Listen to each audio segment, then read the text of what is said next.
What up, fam? This is Agree to Disagree. The Eagles are 5-0. Come talk it with us. Are they the best team in the National Football League? We'll talk about it. Giddy up.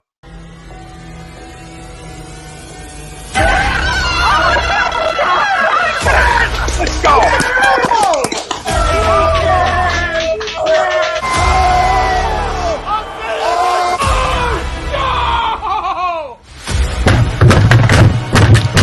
This ain't the fuck like this game he stinks!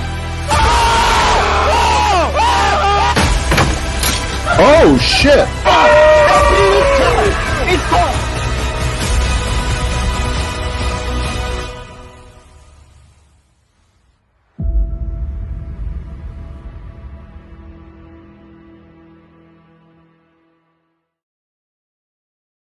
Here, and you're listening to Agree to Disagree, the flagship, only on A2D Radio. Uncle Sweeps, Nick Delgazzo, the legendary Brian Wilson, and the fucking man himself, Tom Arnone. These three guys from Jersey bringing you real talk with no agenda. You don't like them? Tough shit. It's their show, and they're going to say whatever the hell they goddamn want.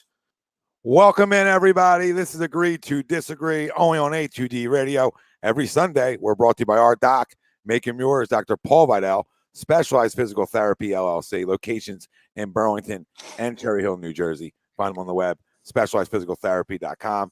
Doc was just on with us last week. He's the best. You need anything, make sure you reach out. They accept most major insurances. As always, Brian Wilson, Nick Delgazzo, Greg Milwakovic. I'm Tom Arnone. Everybody out there, welcome in. A lot to talk about. We'll get to the birds in a minute. Crumb of the week. At the end of the show, we'll circle around the NFL like we do every Sunday as well. Phillies versus Braves series. We'll give you a little preview there. It's crazy to even think about it, right? I mean, we'll get into the Phillies in a little while, but I mean, 2 weeks ago, we were wondering if they were good as dead, right? We're like, I don't know. There's no life. September collapse again, right? And you find yourself in, okay? And a team that, listen, we all talked about that we thought we were better than, but it's still postseason baseball. You got to go to somebody else's building, right? They've been sensational at home. And to get the win last night, when you know how well they hit lefties, you don't want to go to a game 3. You don't want to go to game 3 in St. Louis. So listen, it's been a decade, right? Since we popped some bottles and stuff. And I don't care if we're popping bottles after wild card wins. Like, I just enjoy popping bottles again. It's been so long, so it's enjoyable here. And maybe we get another bottle pop against the Braves. It's going to be a tough series. They're a better baseball team than we are. But it's postseason baseball. Anything can happen. Comes down to how good is your starting pitching, right? We were dominant in the first series. Can we be dominant again? We'll talk Phillies, Braves preview a little later on. Best of 5. Best of 5. Anything can happen. Anything can happen. Best of 5. We'll give our players of the game, the Eagles and Cardinals, and our main topic in hand tonight, Eagles, Cardinals post-game like we do every Sunday night. Ties into our poll question brought to you by Manscaped. You can get 20% off and free shipping with the code A2D at manscaped.com. Unlock your confidence and always use the right tools for the job with Manscaped. It's time to throw out your old hygiene habits and upgrade your life. Get 20% off and free shipping with the code A2D at manscaped.com. Our poll tonight, thought it'd be a fun one. I mean, we're 5-0, so why not dabble? Why not dabble in the national scene, right? Why not enjoy yourself? Stay for a while. Our poll tonight is the 5-0 Philadelphia Eagles are the best team in the National Football League. Do you agree or disagree? Let us know. Facebook, YouTube, Twitter, that's where we're live. Everywhere you get your podcast, we're there as well. Hit the like, hit the subscribe, hit the follow, and join the conversation. Let us know where you're tuning in from. How excited are you about this football team? Again, winning it in different ways. Today was ugly. Today was sloppy to me. Today was a lot of bad head-scratching coaching decisions on the offensive side of the football, right? Our best running back got 6 touches in the first half. Not really fond of that, even though we scored 14 points. Really not fond of not establishing the run at all when that's our identity, right? I thought early on Jalen looked good from the pocket. He had one bad ball, ended up not being an interception. But I thought early on he did. But again, we got stagnant, right? We didn't put him away per se. But guess what? We made enough plays. Thank you, Kyler Murray, for being an idiot, okay, because we'll take it. And you find ways to win football games. Like I've said it before, listen, this is a week-to-week league, guys, all right? They're not always going to be pretty. But the good teams find ways to win games on the road. This football team is 3-0 on the road, right? That's the best in all football right now, okay? And it's still early, but 3-0 is a great start to being a road team because that's where the damn good teams show up.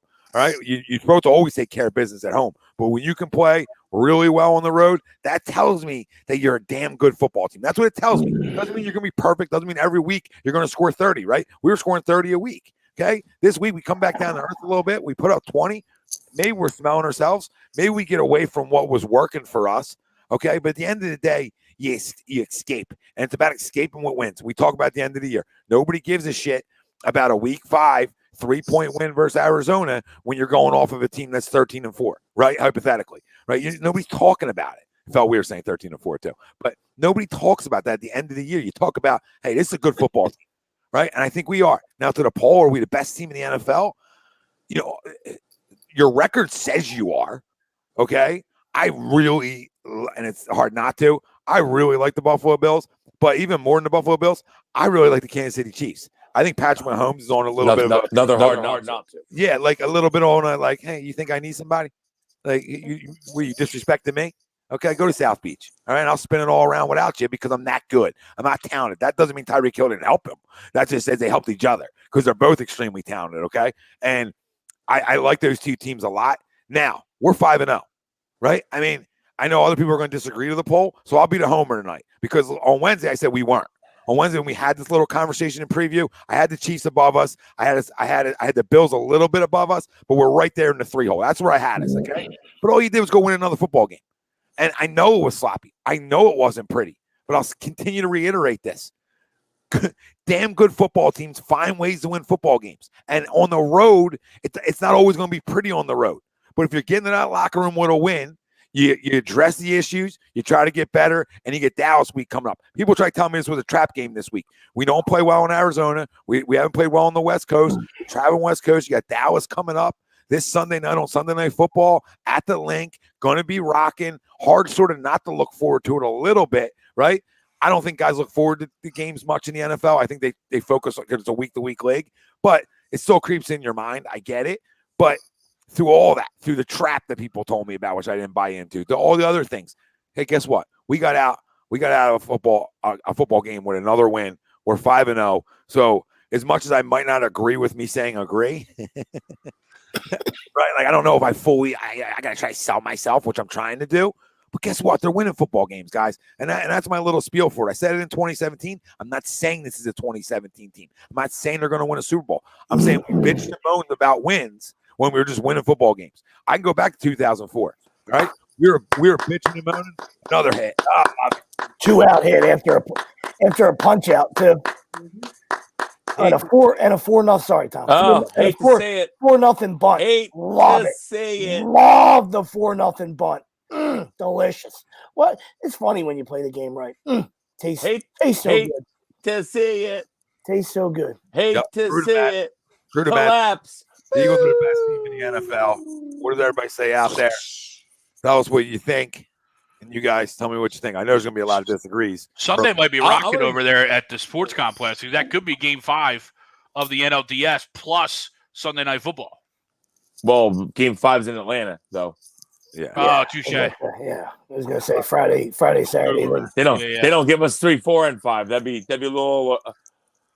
There's no travel day.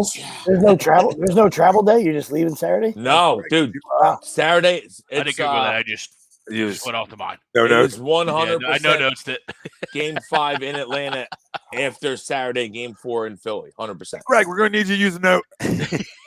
Yeah, this time use Very Google. strange. Very strange. But Use Google, please.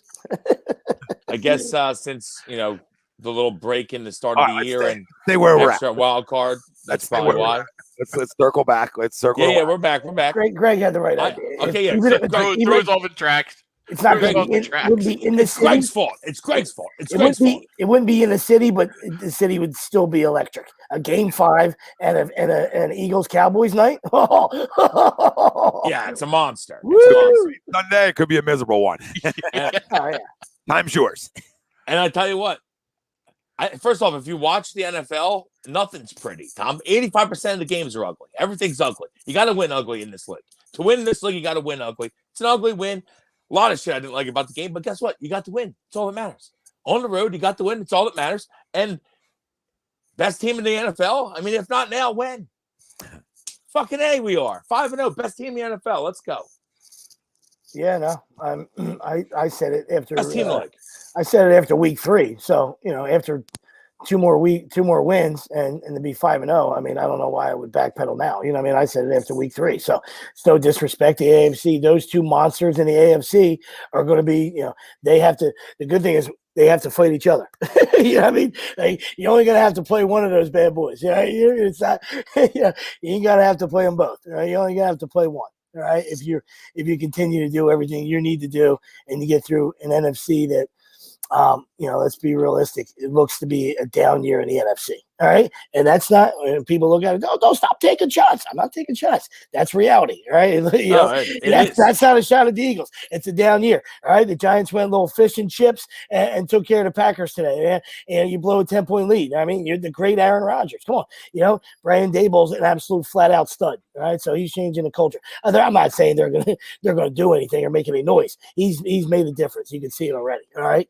The Rams. I mean, come on. The Rams lose at home in a must win. And that's a good Cowboys defense, all right? And they're playing better without Dak. So, Cowboy fans are hoping for, he maybe gets a little food poison this week. Eagles, they're hoping they rush him back. And come on back and play Sunday. So, the NFC, I don't think there's anybody that scares you in the NFC, all right, except for the Eagles. If you're, if you guys, if it's anybody else that's looking around, they're saying, hey, I don't want to go to Philly, and they showed that they can go on the road and win.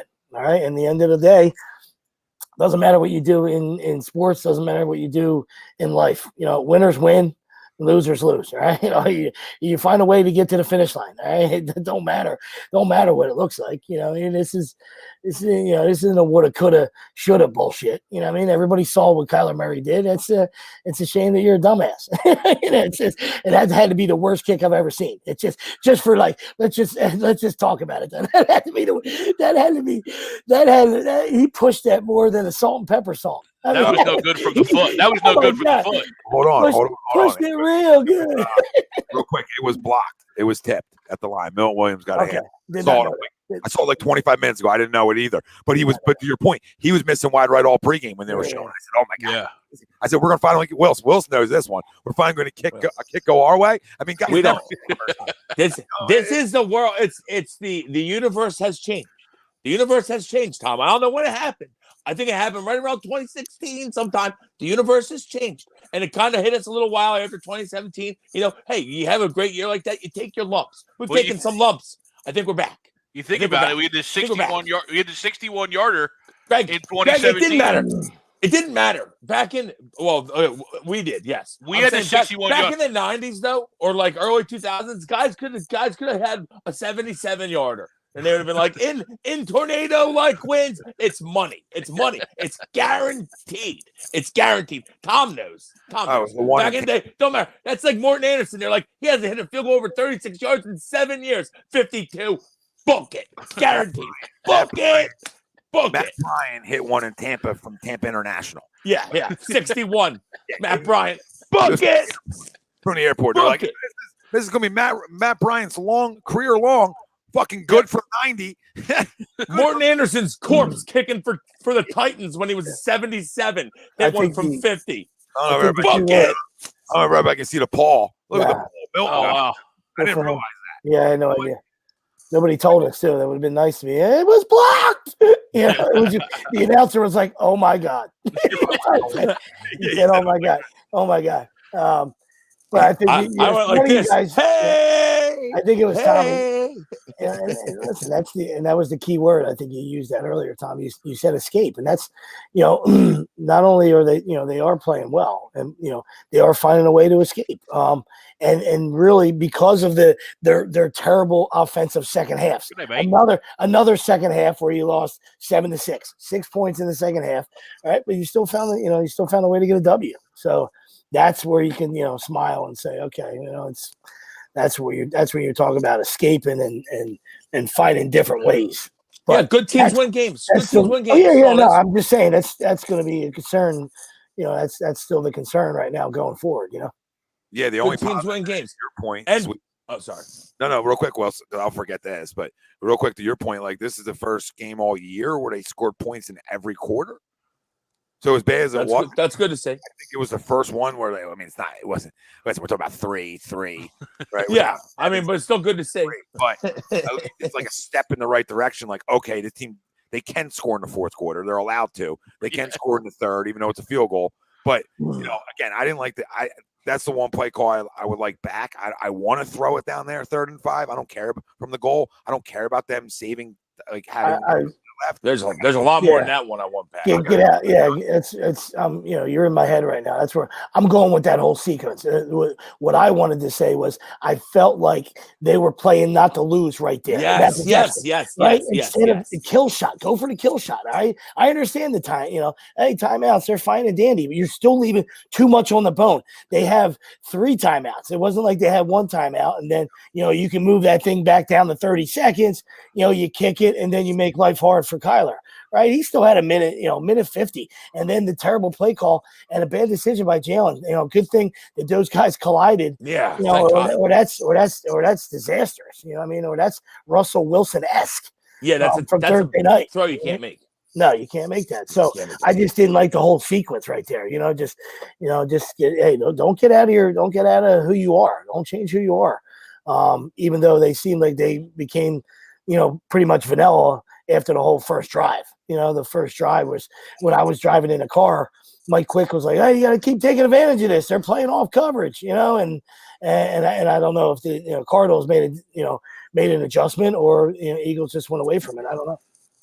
Well, we threw roughly 77 wide receiver screens. Yeah. Like at some point we can fake one and throw a ball deep and have someone go deep. Yeah, we could do that at some point. Maybe they kind of sniff those out after a while. I mean, listen, I don't want to get into. To me, you escaped today, but you didn't play well on offense today, and I expected us to struggle today. I did. I mean, I think I had Arizona beating us today in the predictions, but I thought we would struggle today. But to me, it wasn't even like that Jalen struggled really. I think that the play calling was shit today. It was a terrible play calling day out of the coaches. Coaches almost cost us this one today. Yeah, it felt like a week three preseason game. Like we have a 14-0 lead, and then we run the ball 6 times after that into the fourth quarter. Even about 14-0 lead in the first quarter, we run the ball six times. Yeah, it's not even about running the ball, which we brought up when we first started the show. 6 times. 6 isn't enough in the first half. It's more about when you were throwing the football, the types of throws you were making. I don't have a problem with bubble screens and wide receiver screens. Like I got a guy like DeVonta who can make guys miss, right? I got a guy like Quez who's got speed. So I don't mind that stuff. But to your point, Wills, that should be able to set up the middle of the field for you, right? Once you run a couple of them, you get some chunks like 8-9 yards, right? It should be able to open the field up. I felt like we just kept going back to it and back. Yeah, and we got a few chunk plays with Dallas, but most of them were like almost we would like fake the we wouldn't throw the wide receiver screen. It would almost be like a dump off to him as it's almost like an interior tight end screen. Like really is what we were throwing to him like half the place. We didn't throw the ball down the field at all. And I would like to see us open the game book I'd like to see us open it up the playbook more for Jalen, which I felt like we were doing so far this year. And today we kind of regressed. And we're letting him get hit too much. He's taking too many fucking hits. I was gonna say that about your young wide receiver. He got with all these little throws, he got shellacked twice where I thought he was gonna break in half. You know what I mean? That's always been my concern about him. Never been the talent. He's just a little guy. He's a little guy, man. He got shellacked and he's tough. Yeah. I mean, don't get me wrong, but he got shellacked twice. Skinny Batman for a reason. He's a pole. He's a pole out there. What I do love about him is on all of them, the couple he did get is a little bell rung. He jumped right up from him and ran through it again. So I do like that side of it. But I could do without him 7 bubble screens. I love him catching 11 balls as a fantasy owner, but don't need 7 bubble screens. Sweet brought it up earlier, and then Greg, go ahead. I don't know where. When I was driving home too, it was AJ Brown, and I feel like AJ Brown wasn't like on the field. Like I didn't hear any injury updates. I didn't hear anything about it. I still haven't. I feel he had 7 targets. He only had 3 catches though. I feel like he was targeted the 3rd most. But he caught like 2 or 3 of them balls on the first drive. early. Yeah, the first right? drive. For sure. And then he had the one wide receiver screen that we threw to him. He kind of got tackled awkwardly, Tom. No one talked about it, but I feel like he didn't play a whole lot, or we just didn't target him a whole lot after that. But I don't know. He was not involved in the game plan after that. Yeah, I feel like that's like the typical NFL. I mean, I think we've been watching long enough where we whatever game you're watching, you always something stands out, and you're like, where'd that guy go? Like, how did he disappear? He's too much of an impact guy. He's too much of a stud to disappear. You know what I mean? Is it game plan? Is he backed up? Is he banged up? Is he a decoy? Are they doubling him? What is it? Because he's too good, to disappear. Is it because they're showing out DeVonta the last 2 weeks because AJ is going to go off on Sunday night against Dallas, which is what I think it is. But what's fine. We can discuss that later. We'll discuss that next week on air. Yeah, real quick to the poll. I'll disagree. I had them just below the Bills. They're obviously the best team in the NFC. I've always thought the Bills, regardless of kind of their record, and they only have the one loss, but I've always thought the Bills are just a really good put together team. I think us in the Eagles are second in both sides of the football. Kansas City's great on offense. I still question their D a little bit. And that's why I have the Eagles above them. So I'll disagree but it's only Buffalo above them.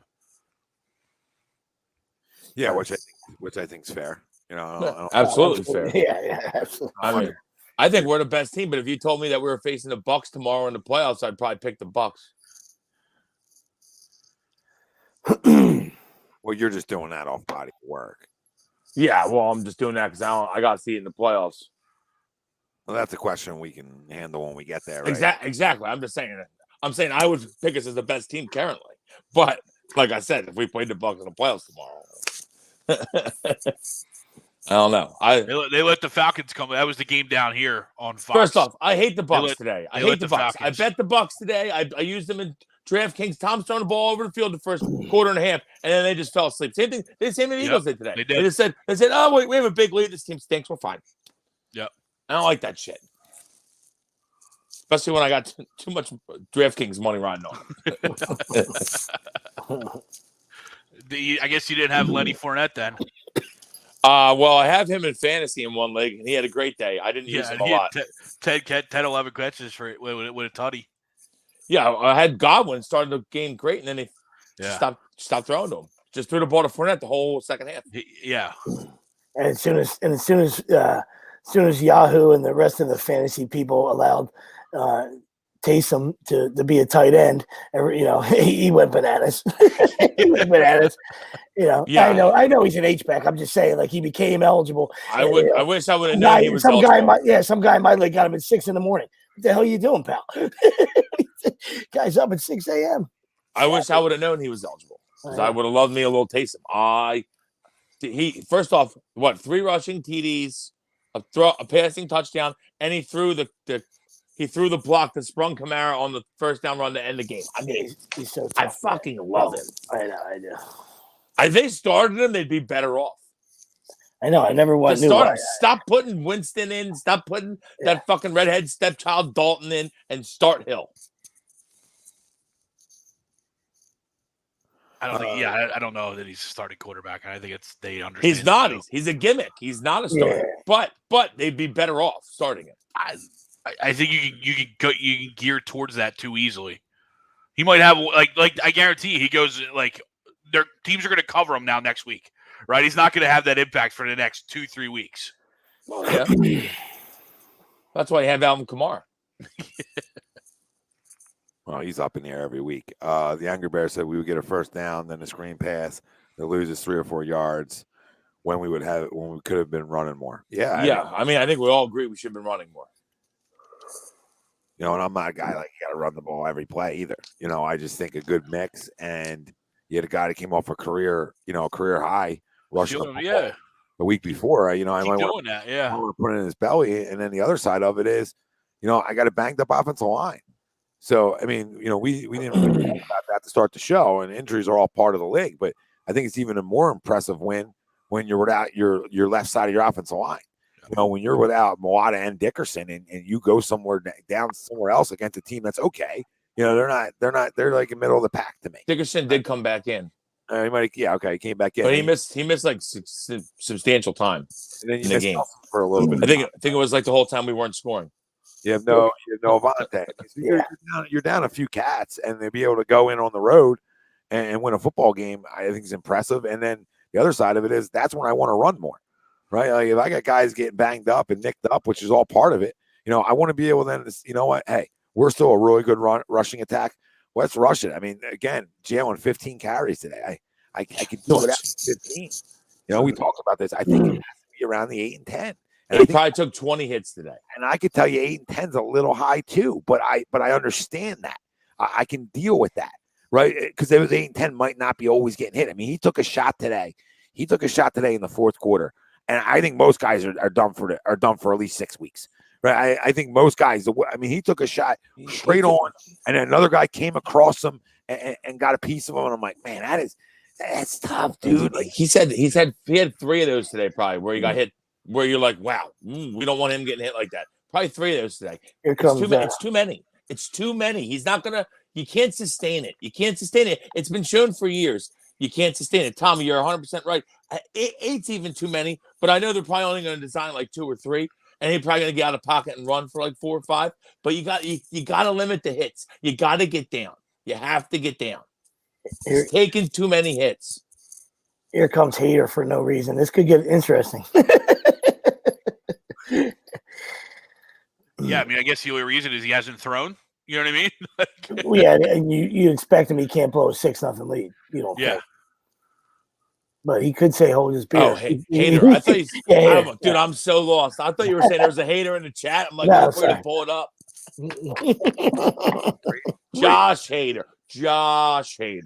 Brady Rodriguez says, you saw what happens on the last 2 drives when they started running the ball, chunk plays. Yeah, I don't think you're gonna get any disagreements here. You know, yeah, 100%. I want the ball. I want them running the ball more. I want Jalen running the ball less, taking less hits. I want them running the ball more, and I want them throwing the ball down the field more. Take, even if it's incomplete.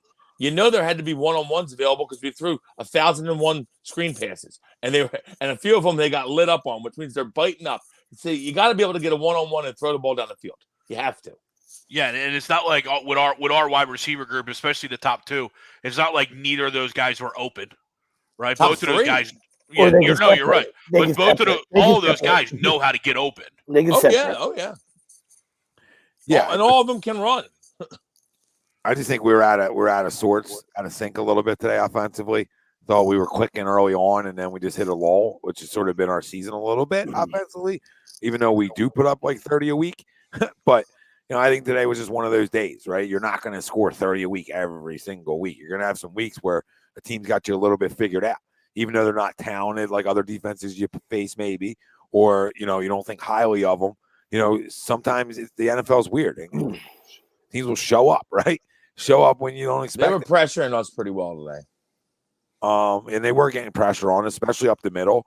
You know, I thought defensively, you know, we allowed the middle of the field way too much for Kyler Murray. You know, I would have preferred to you force his throws on the outside. Not that he can't make those throws. Those throws are just tougher for a 5'9" cat.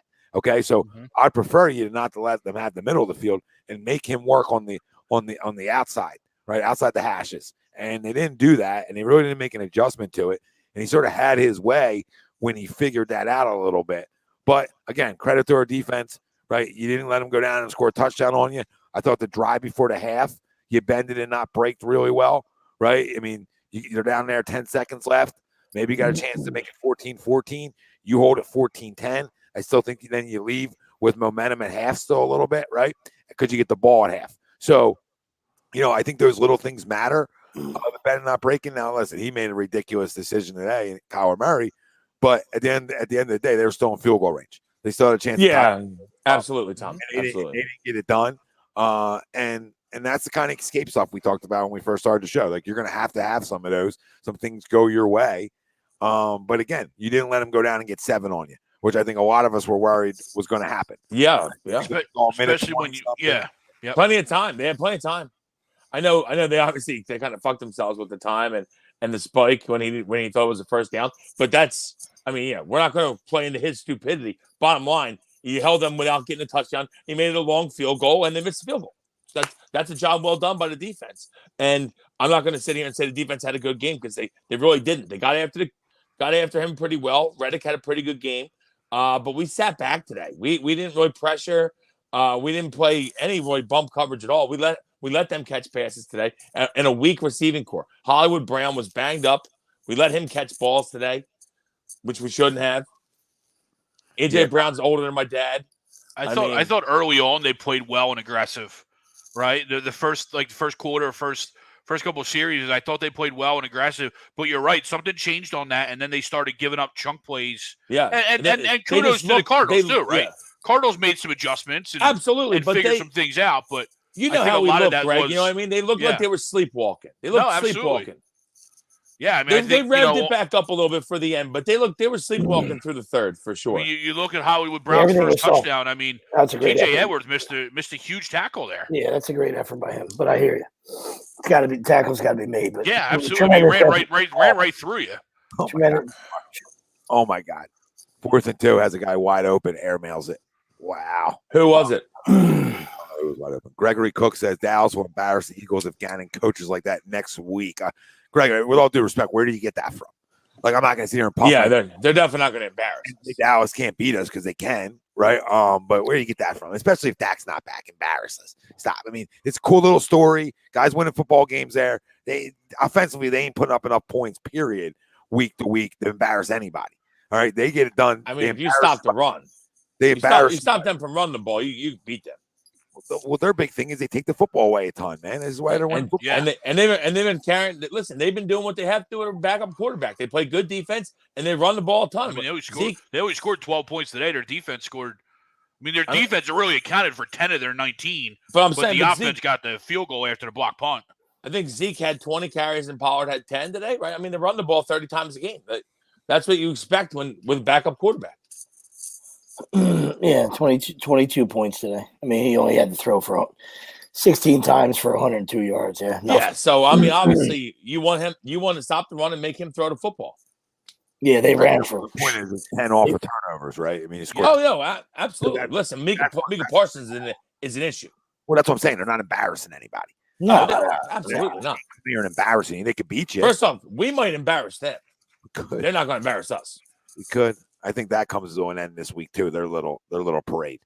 Right? Well, you're either going to go back to Dak, right, Greg, or you're going to go with Cooper again. And I think they get smoked here in Philly if they go with Cooper rushes. And I think the Rams. I think they get beat up. I think the Rams showed you how not to beat them. Right? Obviously, you don't turn the football over, but you run the ball more than 3 times. Right? You don't drop back with that pass rush to Marcus Lawrence, Mika Parsons. You don't drop back and try and throw the ball 50 times. You have to establish a run to keep them from just attacking. That's when they're at their best. Is when they can just hand in the dirt and go get them. Yeah, that's a recipe for disaster. Throwing the ball like that's a recipe for disaster. But listen, I'm taking away nothing from the Cowboys. Everything that we're all talking about the Eagles, and I do agree with the poll that we are the best team in the NFL currently. That being said, we are 5-0. There's 2 teams in our division that are 4-1. So, we're right there from falling to 3rd place. So you got to keep winning games. So next week's a huge game against a bitter rival at home, game that you got to win. I'm expecting us to come out and play damn well. Oh yeah, the offense better lock in. This is a huge test for them. It's a good probably the biggest test. Yeah, absolutely. That's a tremendous defense. So you can the hatred, the love-hate relationship, not love. I fucking hate Dallas. Yeah, absolutely. They're good. Bit of rivalry. They hate. You got to tip your cap to them. They're good on defense. They absolutely are, 100%. I would still say that they're working out some kinks offensively. That's why I think if you go and punch them in the mouth, they might fall apart. Yeah, I just think that you can only get by on that so many weeks in today's NFL, where your defense is taking the ball away that much and creating that many points for your offense. They've been doing it for a minute now, and they're really good at it. And I'm not disrespecting that defense at all. I think they're a problem, right? But I also feel like the league works weird too that you can only do that for so long before you run into a week where we don't take the football away, right? If they come to the link and we don't turn the football over, right? I mean, then it's like, well, how are they getting their offense if Dak's not there? Yeah, but you don't know that though. You don't know that. I mean, I'm not saying crystal ball. I'm saying you don't know. They didn't have to. I'm saying today, for example, they don't have to do anything on offense because of what you're saying right there, right? So we don't know. Like, I'm just saying, I know it's Cooper Rush. I'm not anointing him. I'm just, it is a cool story, right? But they ran him for 164 yards, and they didn't really have to, like, push anything down the field or anything because they had to field position because of the defense, So without that, they'd be curious to see that, you know what I mean? So it doesn't mean it, can't be done. They just haven't had to do it, They're definitely better off in with recent Gallup weeks. back. They haven't had to do it because the defense is, is doing what they're doing. Ball game. Definitely better with Gallup back as well. I just don't. I don't think they were doing it. Mets. Sorry, see ya. Bye. Doing it. I don't think they were doing it well when. I mean, granted, he's only he got hurt quick. One hit. And I didn't think they were. They weren't moving the ball like they were able to. I didn't feel like they were going to be as explosive as they were last year, just because of losing a guy who catches 90 passes for. Even though I think he stinks when it gets a little chilly out in Amari Cooper, but it's still a lot of offense that you have to make up for.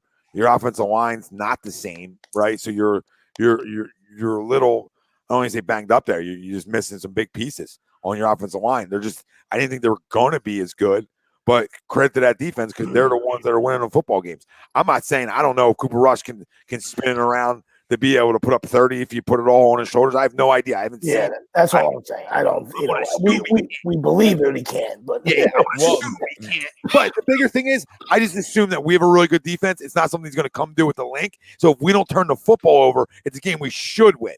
But I say that, and we come turn the football over 2-3 times, and we lose. You can't let them come in here and punch you in the mouth.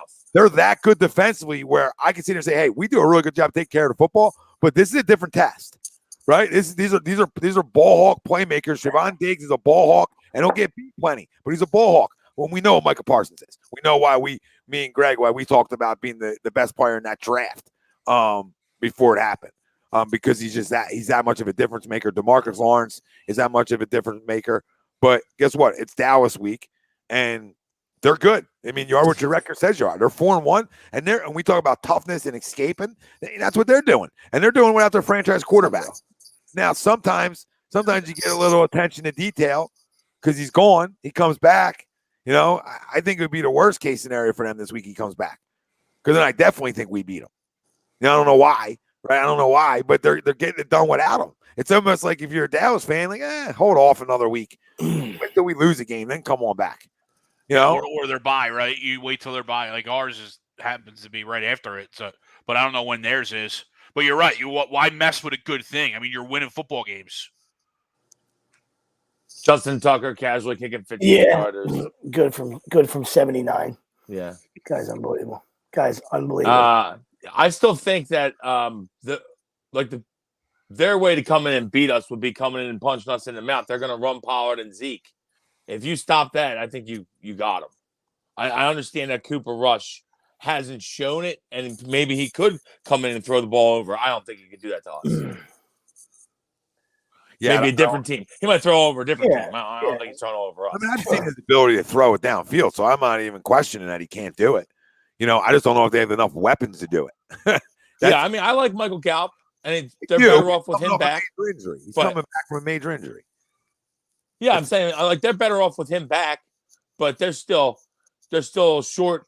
Their best playmaker last year in Amari Cooper, and I would say the guy that makes their plays now is Tony Pollard. Really, they're big plays. Yeah, him and CeeDee Lamb. They're finally, exactly. This is the year where they're finally using him right. I mean, I know he was, used in years past, sporadically, as a third down guy and a change of pace guy. I think they finally realized how special he is, and Zeke's getting long in the tooth in the running back world. And he's been running hard, still like power guy. Yeah, he's between still the tackles. power, Between exactly. the tackles. Throwing Tyler's definitely their home run guy. Yeah, Jinxie. Yeah, he's definitely the big play guy. Absolutely. And I think on top of it, he had a 58-yard tutty today. Yeah, he did. They're good thunder and lightning combo, right? Like they run hard. Get pop, and then the next guy, boom, he goes right by. We talk about that all the time. It'd be nice to have that with Miles, a little bit of a hammer, because then when Miles hits the hole, that linebacker's a half a second slow getting in there because they're getting their shoulder lowered in their chin strap, right? And then boom, like Tony Pollard, hey, house call. That's that LeGarrette blunt. Yeah. Love that blunt. They don't want to hit that blunt. It's too big.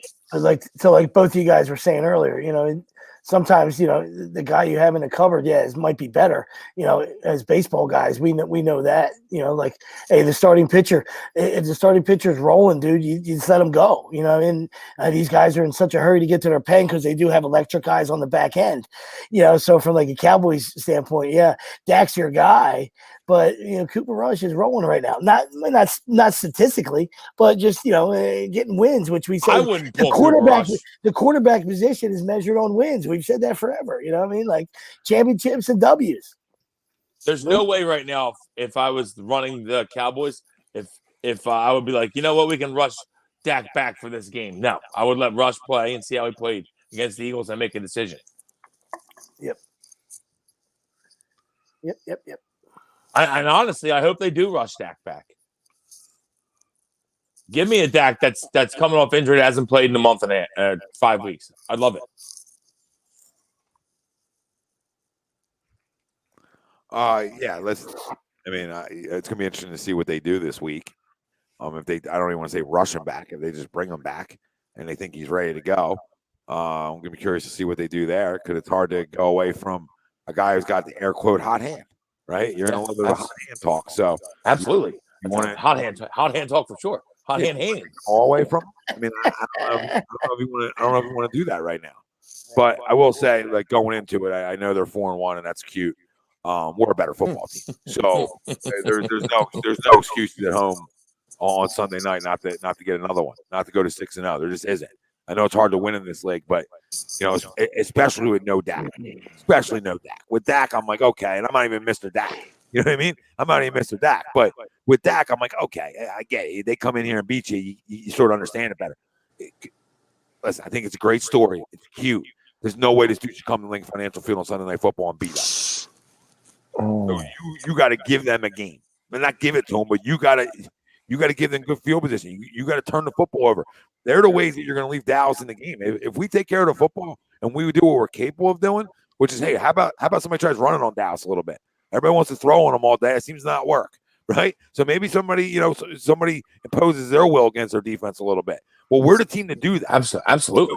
We're the rushing team to say, okay, listen, we know that you get after the quarterback like nobody's business. You create a ton of turnovers. You guys are a top three to five defense, wherever people want to put them. But can you handle going back on your heels all game? And that's where I want to see this. Shane Steichen and Nick Sirianni put together a game plan this week to go to some power football. Go back to some RPO power football. Go back to your bread and butter, because if you drop back this week and throw the ball 40 times, I think you're in trouble. I do. I think they're too good up front for you to think you can do that to them all day. Without turning the football over. I just think they are. And the way you beat them is you got to be able to dictate how we want to go about this football game. Because if you punch them in the mouth, if you get the 3rd and 8s and 3rd and 9s, man, I'm telling you, I think we're in for a long Sunday night. Because I think those two guys are all. I don't think I know. Those two guys up front are all over the freaking football field. Just go watch highlights today. Matthew Stafford's running for his life. Micah Parsons is a problem, and he was hurt. He had a groin injury, and he still got to anywhere he wanted today on the field. He's so good. And I despise DeMarcus Lawrence, but he's a problem too. Yeah. It only makes Micah Parsons only makes him much better. You know what I mean? Oh, they make each other. Listen, yeah, I'm saying, like, having that monster it's like, well, this guy over here too. Hey, kind of get hidden, kind of hidden. I don't want this to be a Dallas blow party, but Trevon Diggs, he's a playmaker. He's a ball hawk. But at the end of the day, you can beat him though. I can give them their little rub downs all day. This is the better football team. Just like the Giants. Cool story. It's cute. You're 4-1. Brian Dable, hell of a job. Coach of the year right now, if you ask me, okay? It's not going to sustain. It's because talent sustains, right? In New York, enjoy your 8 wins. It's cute. You're better. Maybe 9 if you're lucky. You're not a playoff team. I'm just going to riddle Sean Spielman and everybody in the world that's New York fans. It's going to come to a halt because there's no way Daniel Jones is fucking good enough for this to continue and them thinking they're winning 10, 11 games. I just can't see it. Are they tough? Are they physical? Are they well coached? Sure. That's a culture change, right? I don't think it changes year 1 where you become a playoff team for them. I think they need some more. They need some more resources, some more tools, but they're close. Defensively, they're very tough. Defensively, I don't take anything away. That's the problem in this division. Fucking Giants are damn good defensively, and the Cowboys are damn good defensively, and so are we. Mm-hmm. But the difference where I think why we're the favorite right now, even though everybody's 4-1 and we're 5-0, is the offensive side of the football. I don't think anybody brings the dynamic that we can bring. So it's cool little story. Saquon's back. I like Saquon. A lot of cool stories in the NFC East, a lot of cute stuff. Okay, but I want to riddle the Giants fans. 8 wins if you're fucking lucky, and so he's puff away now. That's gonna come to a halt when Daniel starts turning the football over 5 times a game, because that's just coming right around the corner. Ain't no way that's gonna continue to happen unless you just keep putting Saquon at quarterback. And Sweep said earlier, he said fish and chips. You got Spellman talking about good day, babe. Put another shrimp on the Barbie. It's Australia. It's not London. Christ. My first time. Can't keep giving out clues to these fucking stupid Giants fans. Listen, James, nobody's sleeping on the Cowboys or the Giants. I'm telling you, Dallas is obviously what their record says they are, because they're better than the Giants are. The Giants are a little bit of an early season mirage to me. I just don't think it'll last. It doesn't. Yeah, I agree. Good very win mirage. today. Good win today. It was the best team that played, right? Yeah, and I'm not telling. Good win today in London though, so it's kind of a Is it a Is it a That's why it's a good, not a great win, right? It's a It's That's why it's a good, not great London. win. It's a London win. It's maybe he had bad mushy peas last night. I don't know. All right, but all I'm saying, it's a good win. I did not think they were going to win that football game. Yeah. So it's a very good win. I'll tell you what, I don't have to travel, so I can give 2 shits, but I'm a big fan of the 9:30 London games. Big fan. Get an nice early game. The only thing that sucks is last week I would have told you they're on NFL Network. Yeah. My parents don't have it down because Kamara, they said he was going to play, and then I didn't wake up until after 9:30, and he didn't play, and I lost by 13 points, and I'll kill somebody. But that being said, I enjoyed today's, and the Giants won, and I didn't even want them to win. I still enjoyed today just because I was up for it and I was able to listen to it. Yeah, no, I just want to make it clear. I mean, nobody's disrespecting or sleeping on any of those teams. No, they're both very good. James, Eli won a Super Bowl and thought the same thing about them. No, I would think the Giants are playing over their head. The Cowboys, I expected them to be good. The Giants are playing over their head. Here he is. Those teams had Eli, and say what you want about Eli, but he still got it done. Plaxico in his prime. Come on. I would say that Brandon Staley takes cake as dumbest coach in the league for sure. I know. Did he try to lose every week? Brandon Staley, he tried to lose today. Yeah. Fourth and 2 on his own 38. With 2 minutes left. You know what? Let's go for this. Oh my God! Can somebody tell him this ain't Madden? Somebody make a call. This ain't Madden, dude. He had the game in his hand. He had the game in hand like 10 times, and just kept giving it away. Brandon Staley and fucking Nathaniel Hackett should have celebrity death match over worst coach ever. Who wins? The old claymation. Everybody remembers the MTV celebrity death match. Oh yeah. Get the claymation out. Let's go. Who wins? Worst coach ever. Give it to Mixon, please. Real quick. Spells, what's up? Ian. Another shrimp on the Barbie. Fucking moron. Give it to Mixon, please. Ian Rappaport. What's this tweet? No. Obvious. No, that's another PI. I mean, there's not a hold right there. To Hurst. Hayden Hurst getting molested. Ian Rappaport. T. Higgins one time. Ian Rappaport. I believe he's banged up, Craig. How many times I have to say this? How many times? Ian Rappaport. I don't know if he's out, Greg. I think he's just standing around. 27 times I'm trying to say this, fucking read off a tweet, you guys. And every time I say eat Rappaport, somebody else wants to jump in with something totally off topic. Now I can't find the fucking. Say it again. It is a mixing, please. Sorry, I lost you there. What was that? I mean, can we hit it to mixing?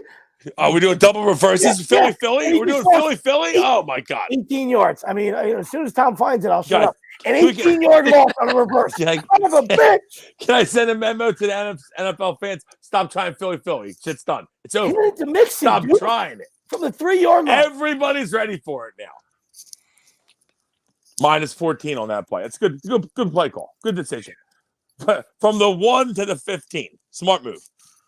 And this guy doesn't throw it away. I mean, somebody tell this guy he can throw it away. Fake tough guy. So they hit him from there. Fake tough guy. Marcus Peters makes a play. Throw it away. I hate Marcus Peters. Somebody tell me they have to hit it from there. Oh, here's a great play. Go for it. Get in. He's Oh down my the field. God. Did he tear his ACL? I hope. He's asking. Tom's still over here. Tom, great point. He's not happy. He's so over there. I'm good. Now I'm crying almost. Still looking for that Rappaport quote. That whole time just waiting for the play-by-play to end. Go for it. Hang in there another second, Tom. Hit it to Memphis, please. Oh shit. Ooh. No. Oh, now he's going in motion. That's Oh great. my Lord. What are they doing here? Oh my God, a jet sweep inside. Look at this. The worst play call I've ever seen. Brandon Staley just took over the Bengals at halftime. Holy shit. What a terrible play. Go ahead, Tom. Jeez. No, Rapport just claims that there's obvious cheating via earwax aside. The team that played better won the series, talking about Mets Padres. Sad but true. Like, what? Wait, what? Obvious cheating via earwax aside. There was no obvious cheating. Guy shoved it up your asshole. That's what happened. They talking about the perceived icy hot or whatever on Musgrave's ears. The announcer said something, yes. I don't know who it was. I figured it was A-Rod because he's a moron. Or Michael K, who can take moron number 2 right next to him. Yeah. No, that's actually ESPN's top baseball crew. I That was didn't hear it. Ravitch, Cohen, Ravi's a and moron. somebody else. Somebody texted I'm not me. saying they're good. I'm saying that's their Sunday night crew. I know. Somebody texted me about the icy hot on the ears. I didn't hear it. They read a tweet from McCutcheon on the air. Oh, and McCutcheon was basically like, Musgrave 100% has red hot or icy hot on his ears. 100%. Got one more for you. Wow, that's libel. That's slander right there. Kutch. Wow. The Mets winner go home wild card game drew 39,000 fans. The lowest, the 3 games at Citi Field. It was not a sellout. Fraud. Frauds. What a bunch of crumbs. It's always Frauds. It's always Frauds. Where's somebody tag Lombardi? Where's he? Always got to be something. Get him in here. He's gonna run with this. Get him in. He's gonna run with this. Oh my God, he's gonna be. Are you kidding me? He's gonna logging be. objection. That's all I'm gonna say. He's logging an objection right now. I got an objection. I can't wait till all these Mets fans cry about the icy hot. Cleveland. If you notice, Cleveland was the only home team to win the series. It was all road teams that won. Yeah, that is true, Greg. Roadhead. Here's a quote from Jalen Hurts. Eagles QB Jalen Hurts. I hate hearing 5-0. I don't want to hear it. What matters is the process. We've got to learn from it. Fucking A. I like that. Sorry, Okay. I didn't mean to drop the F-bomb there. I like that. All right, players of the game. Let's get into a little players of the game. Eagles Cardinals. We'll start on the defense side of the football. I thought Chauncey Gardner had his best game as an Eagle. I believe he had 10 tackles, 10 solo tackles, an interception, and a pass deflection. So I'm going to give my defensive player of the game to Chauncey Gardner. I think there's a couple other guys to go around. If you really want to give it to the two safeties. I thought the two safeties were tremendous today. Nobody got beat over the top. There was no big play. There was no explosive play that you see a lot from this Arizona offense downfield. There wasn't it, right? I don't think there was that big 30 or 40-yard gain. I could be wrong, but I don't believe there was. There wasn't big chunk plays. You didn't get a big touchdown over top of your heads, right? I thought Epps was all over the field as well as Gardner. So, I mean, I could almost give my game ball to both of them, but I want to leave Omar Epps out there for everybody from Major League 2. He was tremendous in Major League 2. So, I'll go Chauncey Gardner-Johnson. It's his best game as an Eagle. I feel like he's starting to get acclimated well, and that's good news for us. Because not a lot of guys tackled well in the open field today. I thought him and Epps did a pretty good job tackling in the open field. Yeah, Epps had 6 tackles, 5 solo, 1 tackle for loss, and a pass deflection. So, no, he's definitely right up there. I mean, their receiving core, Marquise Brown had 25. Rondale Moore had 28 long. But to your point, they weren't over the top. I think they were more underneath and then just run, run Marquise, with them. Hollywood's was a tutty. Was a catch and run touchdown. Was a tremendous effort by him. So that's the one that TJ Edwards missed. Rondale Moore was 28-yarder, stretched the field a tad, and he missed Ertz wide open late in the game right there. Would have been like a 30-yarder. He threw that. That was the only one. Downtown Arizona, he missed him wide open. Threw the Phoenix, and he back-legged that throw too. He didn't step in, floated it. I think Slay played well. I mean, Slay's always been playing well, but I mean, 9 tackles, 7 solo. Nothing. Didn't really throw his way. So no, and he was on Marquise Brown a lot of the game, and I thought that as the game went on, they didn't get back. They got away from press coverage on him. They started being soft. I think when you allow Bradbury and Slay to play soft, that's not how they operate. I mean, we faced better wide receiver duos throughout this year. I mean, last week was a better one. The week before that was a better one. I mean, I can go on down the list of better cores that we've seen through our first 5 games, right? And that's not a shot at what we saw today. But I thought we got away from, like Will said earlier on in the show, I think we got away from a little bit of press coverage, being aggressive, and we sort of were giving that 7-8 yard slant all day because we just didn't want to get beat over top. We were scared of the big play. And I say it all the time, when Jonathan Gannon gets scared of the big play is when offenses go up and down the field on us. So, I mean, that's just not here in Philly. That's probably everywhere, too. Yeah, I mean, as soon as you stop attacking you, I feel like you start taking the blues. There's a little while there where we really didn't look like we wanted to play football. No, it was a dreaded third quarter, early in the fourth. Yeah, it was a dreaded prevent in the third quarter. It felt like, I mean, like prevents you from winning. We always say. Yep, absolutely. Yeah, I mean, we only had 1 sack, and that was Reddick, and that was really Reddick's only contribution to the game. Really. He might have had one other pressure, maybe one other tackle. I mean, TJ Edwards outside of that missed tackle on the Hollywood Brown touchdown, again, was up there in the team lead with tackles, just below Gardner Johnson and Slay. So if we're at this point in the rankings, then you get to him. But I think that missed tackle is just so glaring and huge that it's tough. You know what I mean? No, it is. Anthony, nobody's been more critical of Jonathan Gannon than me. You say he's a bum. I'm not saying I disagree with you. But he's shown the ability to adapt. He's shown the ability to bring some more pressure. I didn't love today's prevent side of things. But guess what? They got it done. But I'm not in love with Jonathan Gannon, but he get like anybody else, he gets the year, right? I mean, we're 5-0. He's a defense coordinator. His defense has played well. But again, I'm going to be critical of him because I'm a pressure guy. But this was a tough ass today, pressure wise. When you're talking about a guy like Kyler, like he's just so elusive, he's so quick. He's hard. Sometimes it's hard to put pressure and win on guys like that, right? It's more your statue guys where you can get away with going and getting them. To me, he's a little tough because if you bring pressure on him and he escapes, you got big play city written all over it. So I think there's a catch-22 there, and I don't give Jonathan Gannon credit for shit. I just think today's a little catch-22 on how much you really want to bring pressure, because you better win it then. If you bring pressure versus him, I love pressure. I bring pressure every play. But against him, if you don't and he escapes that, that's big play. That's big play city. I mean, today, from Well, you just game, yeah, no, they didn't want to you're 100% right. You're 100% right. That's why there should always be, when you have those athletic guys, there's always got to keep that spy guy, just that follows him around. And so the pressure, like Wills was alluding to in our thread, in the pocket. That was a third down throw by Jalen Hurts. It was his best of the game. The Cardinals brought the blitz. Everybody was in his face. Now he had a big target. The Cardinals have no big targets. And Murray's a tiny guy, so if he can't see over, if you're in his face, you're gonna have to make him make.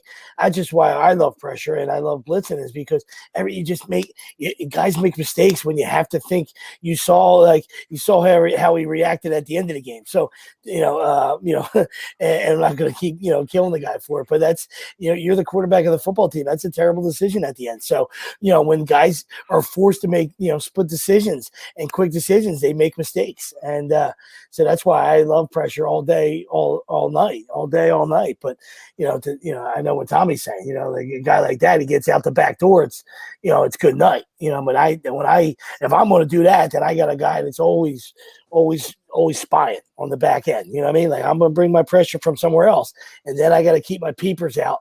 I got a guy that's constantly watching them too, just in case the back door opens. Yeah, and I'm right with you, like Johnson. I mean, I would literally tell you, hey, I'm bringing 7-8 guys every play, and if you beat me, you beat me, right? Because I'm gonna be that aggressive. This week, just because of the way the game went, like, I don't love the prevent side of things. I still bring 5, right? I'm not telling you not to bring 5. I'm still bringing an extra guy from somewhere to create that pressure. But I this week, like the all-out blitz he put on against on Monday Night Football, against Kirk Cousins, that led to the pick. That's not sort of what you're not getting that this week. You don't want to do that this week. Now, and I'm not Mr. Kyler Murray either. Like, he's just electric with his legs. And you saw, if you miss it, night. Well, you saw what he did on the first play of the drive, their last drive. To go down and get the field goal or try and get the field goal. We just let the rush happen and just scoot it out for 15. And because that's how elusive he is. And we only brought 4 at that point, and we still allowed that big chunk. I will say that. I mean, we'll get back to our players game 1 second, but we like to give credit around here. That's interesting.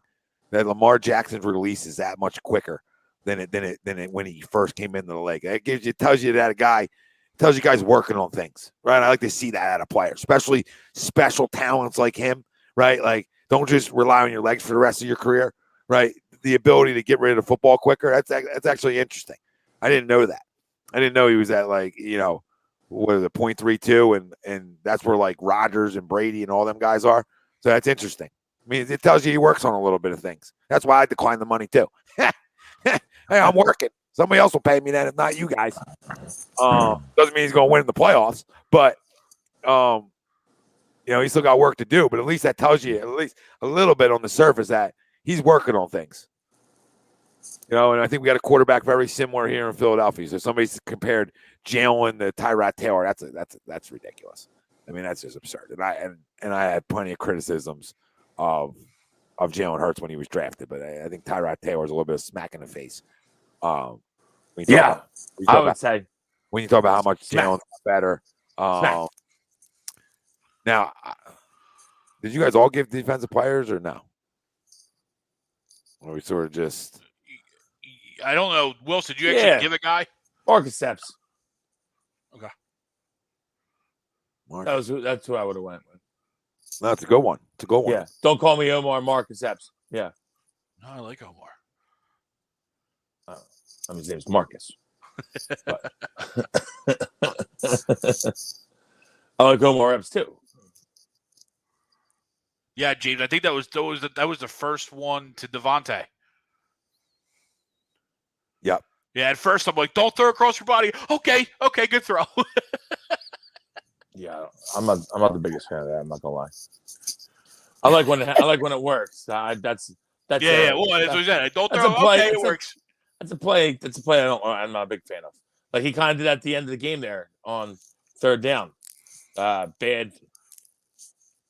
A risky throw back over the middle, kind of. The one thing about that, though, is previously going left, he never threw the football.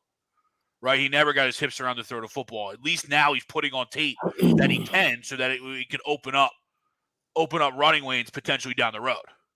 Because now when he goes left, you can't just assume he's going to run the football. Yeah, I mean, that's great. I hear you. Big deal. Hurts has 3 games with 0 passing TDs, wasting 3 Batmans. No, he's not. Big deals. Those guys are getting plenty of targets and plenty of catches. Yeah, they're fine. I don't know what you're talking about. Yeah, big deals. You know, I see the Cowboys jersey in your profile pic, honey. So, okay, because this is the shit I'm talking about. I cannot wait, and this is why I always give the Cowboys credit when they deserve it. Wilson knows this. We've done plenty of shows. If I think they're a 12-win team, I'll tell you. Right? I don't give a shit. I fucking despise them, and not I've always hated the Giants a little bit more though. Yes, because they're local, they're up the turnpike. You feel like more fans around, but at least our fans are real. At least our fans are from New York. The problem with Cowboys fans is they're scattered like roaches all over the country, right? And half of you wouldn't know football if I threw 55 footballs off your forehead. You still wouldn't understand the football. You still wouldn't grasp it. Okay, so what I'm going to tell you guys is, I want the same energy Sunday night. If we do a show after the game or however this works, the next time we're on air here, I want the same energy when we smoke that ass Sunday, because that's what's going to happen. I'm telling you right now, that's what's going to happen. I feel it. I feel it. They're really smelling themselves like there's something good down there. Okay, again, it's a cute story. This ain't Tom Brady. This is Cooper Rush. They're getting it done. Smoke and mirror talk. They're running the football. Okay, good. Come up here and run the football that well next week.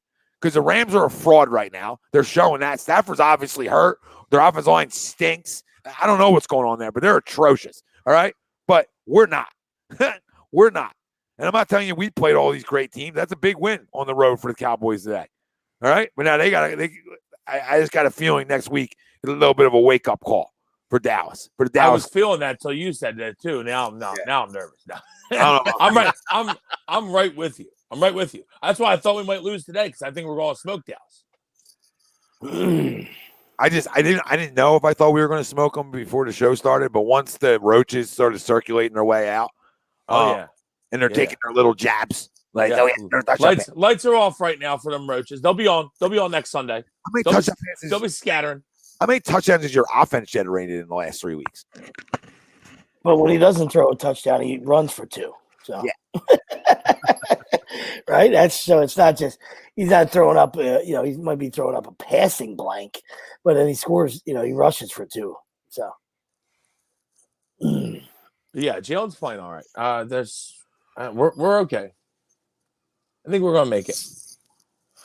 Yeah, Humberto says he has 10 TDs through the first 5 weeks. So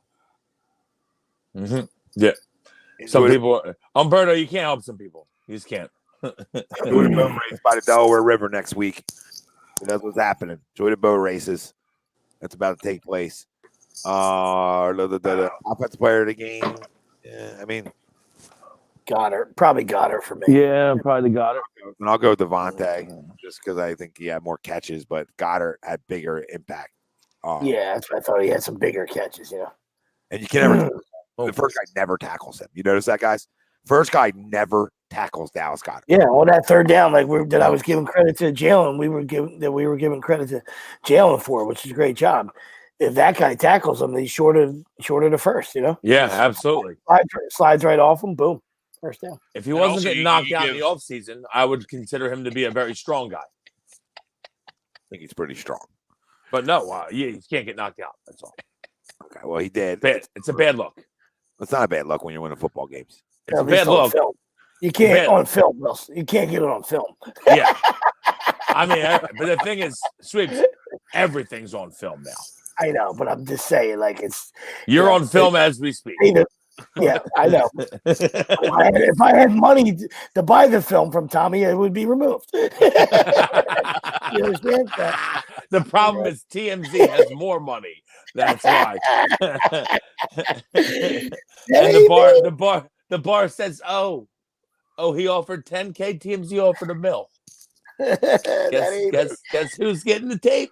That ain't me. Guess what? When we copy it, we give them both a copy. Don't worry, we didn't tell anybody else. That's some CGI shit. That ain't me. That ain't me. There's a green screen. But no, he is. I know we're messing around, but he is. He's been great. Dallas had a great year so far. Yeah, you can also give him a half of the touchdowns for Jalen because he pulled him in for at least the first one and pushed him in for the second one. I love how they allow that. Like I know back in the day they didn't used to allow that. You're right. But then they stopped calling it. And now he just like it's just everyone. He just lines up behind him. It's a free for all. He just like now as soon as there's a scrum, they just hold guys up and just it's like the offensive line comes in and just starts holding guys up and running. Yeah, you just reminded me that I meant to say that to you guys earlier, not because it happened in this game or not because it had a bearing on the Eagles game, but to me the whole slide thing is so stupid. Like the guy should have to be touched. It's just asinine to me. Like you can dive forward and you're good. Like you can absolutely, you can get your face, ripped off like The Exorcist, all right? But if you slide, it's where you slide. Like if you slide, you still gotta have to touch me. Like I'm not saying like, guys should be able to like. I know they're trying to protect the quarterback, but in the pussification of America, like nobody's saying the guy's gonna get drilled, but he should have to still be touched. Like it shouldn't be where he slides. To me, that's the stupidest thing, and like not just because it happened today. Overall, it chaps my ass.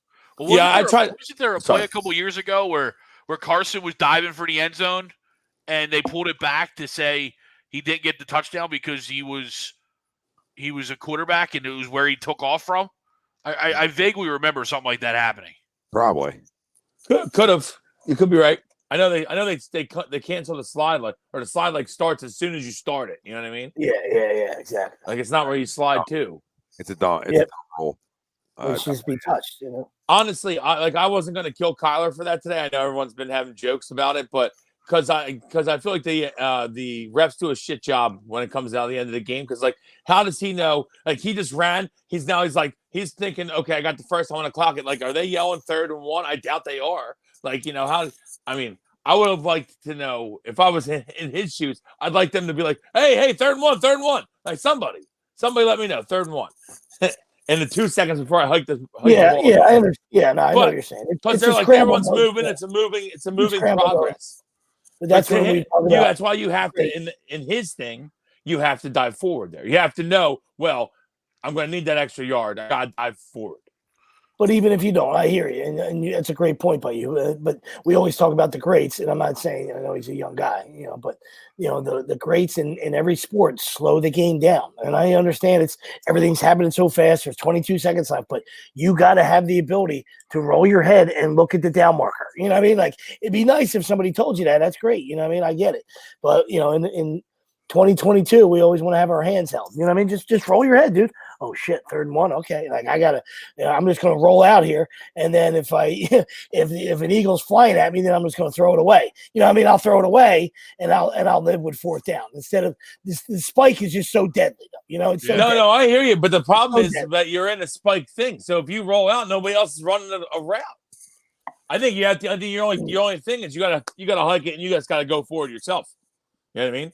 He's got to sneak it. Well, no, no one's really playing, but I'm just going to run forward and get the first. And now we spike. Well, I mean, listen, not being there, you're right, but not being there, I'm assuming that in training camp that we have all kinds of verbalized stuff. You know what I mean? Like we have a clock play that we're verbalizing. So. We also have a play. We also have a verbal play where we're getting to the line of scrimmage and we're going to run a play. We're going to run a play. We also have a big freaking Milokovic. Yeah, we're getting to the line and we're gonna run something. You never know. He could have been playing Call of Duty that day. You never know. When they put those plays in. My offensive player of the game, I'm going to go with DeVonta. Something we were talking about Dallas does a great job with is yards after catch. I think DeVonta does a tremendous job for being a smaller guy with breaking the first guy miss. I'm not saying all the time, but for a small wide receiver, I think he does a really good job of being elusive, making guys miss, getting upfield. So I'll go, since you guys went Dallas down there, I'll just go something different. I'll go DeVonta. I think both of them were, the only arguments really for offensive player of the game. I guess you can make a case for Jalen. Say Jalen to get to 2 touchdowns, but yeah, because his actual QB rating or QBR ratings weren't very good. But again, that's just because he didn't throw, right? I mean, to the one comment, like he just didn't throw any touchdowns, but he also didn't turn the ball over, right? So you don't turn the ball over and you rush for 2 touches. I mean, it's I'm going to hold him. For the one. I mean, he almost turned the ball over twice. Even though he didn't turn the football over, I'm holding him for the drop. To your point, you're right. You're not wrong. He didn't turn the run over. That was a bad throw. But he's had a couple of these. But guess what? We all watch enough around the league. Everybody's making a throw or two. Right? Are you lucky? Oh, yeah. Oh, absolutely. Sometimes it's better to be lucky than good. We've all heard that one before. So, sometimes like today I was lucky. I got lucky today. It wasn't good, but I got lucky. I got home in time for the game, right? So there's sometimes better to be lucky than good. We squeezed out an OT loss, an extra innings loss today. Squeeze it out, up against it. Squeeze it out. Like, I don't know if we want to win. I don't know if I want to win right now. I always want to win, but I'm like, do I stick around for a 5 o'clock game, not get home till 9:30 at night, or do we back it in now? It's the fall. You know what they call that, Tom? That's when we want to get the number 4 somewhere. That's my favorite loss of all time. Down 7. We gotta get this guy some work. Well, seriously, down 7. We rally. We put the rally caps on. We tie it at 7. We go to extras. They take the lead. We tie it again. Then we had a chance to win, and we had a ball in the screws right to third baseman. Would have walked us off, right? And I'm like, oh my god! And it just wasn't our day. We ended up losing by 1, right? Long story short, I'm like, guys, I'm actually proud of this loss. I'm never proud of a loss, but I'm proud of it for a couple of things. I'm going to start with what I'm really proud of: the freaking fight, the last 3 outs, the toughest. We talk about, we yell, scream about it. Right? It's why freaking Edwin Diaz has a freaking trumpet, playing when he comes out, because those outs are the toughest, right? And you fought, you scrapped. You didn't have a great day offensively, but you scrapped, right? But I'll take those losses all day. I think Sweeps will agree to that. Like, their loss you can swallow because you're like, hey, we fought back. We didn't get it done, but at least we didn't quit. Because I gave an old Sweeps rant today. I said, who the frig are the leaders here? Who's got something between their legs? I feel like I'm the only person who wants to be here today. And I'm tired of being the only guy who wants to be here. I would like for some other guys to actually feel like you guys want to be here. Oh, Cardinals could have used and then we get Sweeps. And then my second part of the great speech was, guys, we'll come all the way back. We don't get it done. We play 2 games today, but guess what? We get Eagles at 4:30. Come on. Go check your fantasy lineups. Go enjoy yourselves. Two things. Final 3 outs too soon. And so I like you just to keep driving by that. Thank you. And the other thing, when you think about possibly losing for a good cause, that's called a Pete Rose. Got 100 on the other side. When you manage like that, that's called a Pete Rose. This is full circle. This is full circle. I mean, Sweeps' nephew was shoving it right up our ears through 5. I think it was 84 pitches. Deion had to come out. I mean, fall 84 time to come out, right? So it wasn't a bad coaching decision. It was time. It was enough, right? But freaking fill it up. Next guy comes in. You know how it goes. One guy's electric. Next guy can't find the zone. He walked 2 guys. They brought in Ryan Helsley. Listen, I couldn't make it up. It was almost exactly the feeling. He walks 2 or 3 guys, right, and creates dude, Sweeps, you're going through it. And we watch it in big league baseball all the time. The contagiousness of hitting. When nobody's hitting, nobody hits, right? But once a guy finds a hole, right, or you hit and run, right, you do something and you get a little something going. Baseball's the weirdest thing when it comes to hitting. It's just the weirdest thing. How can it affect the whole lineup one way or the whole lineup another way? Absolutely. We were why you stack lineups when you make DraftKings lineups, because hitting's contagious. Yeah, we were allergic to barrels this weekend. We weren't far behind. Your team or the Cardinals? Both.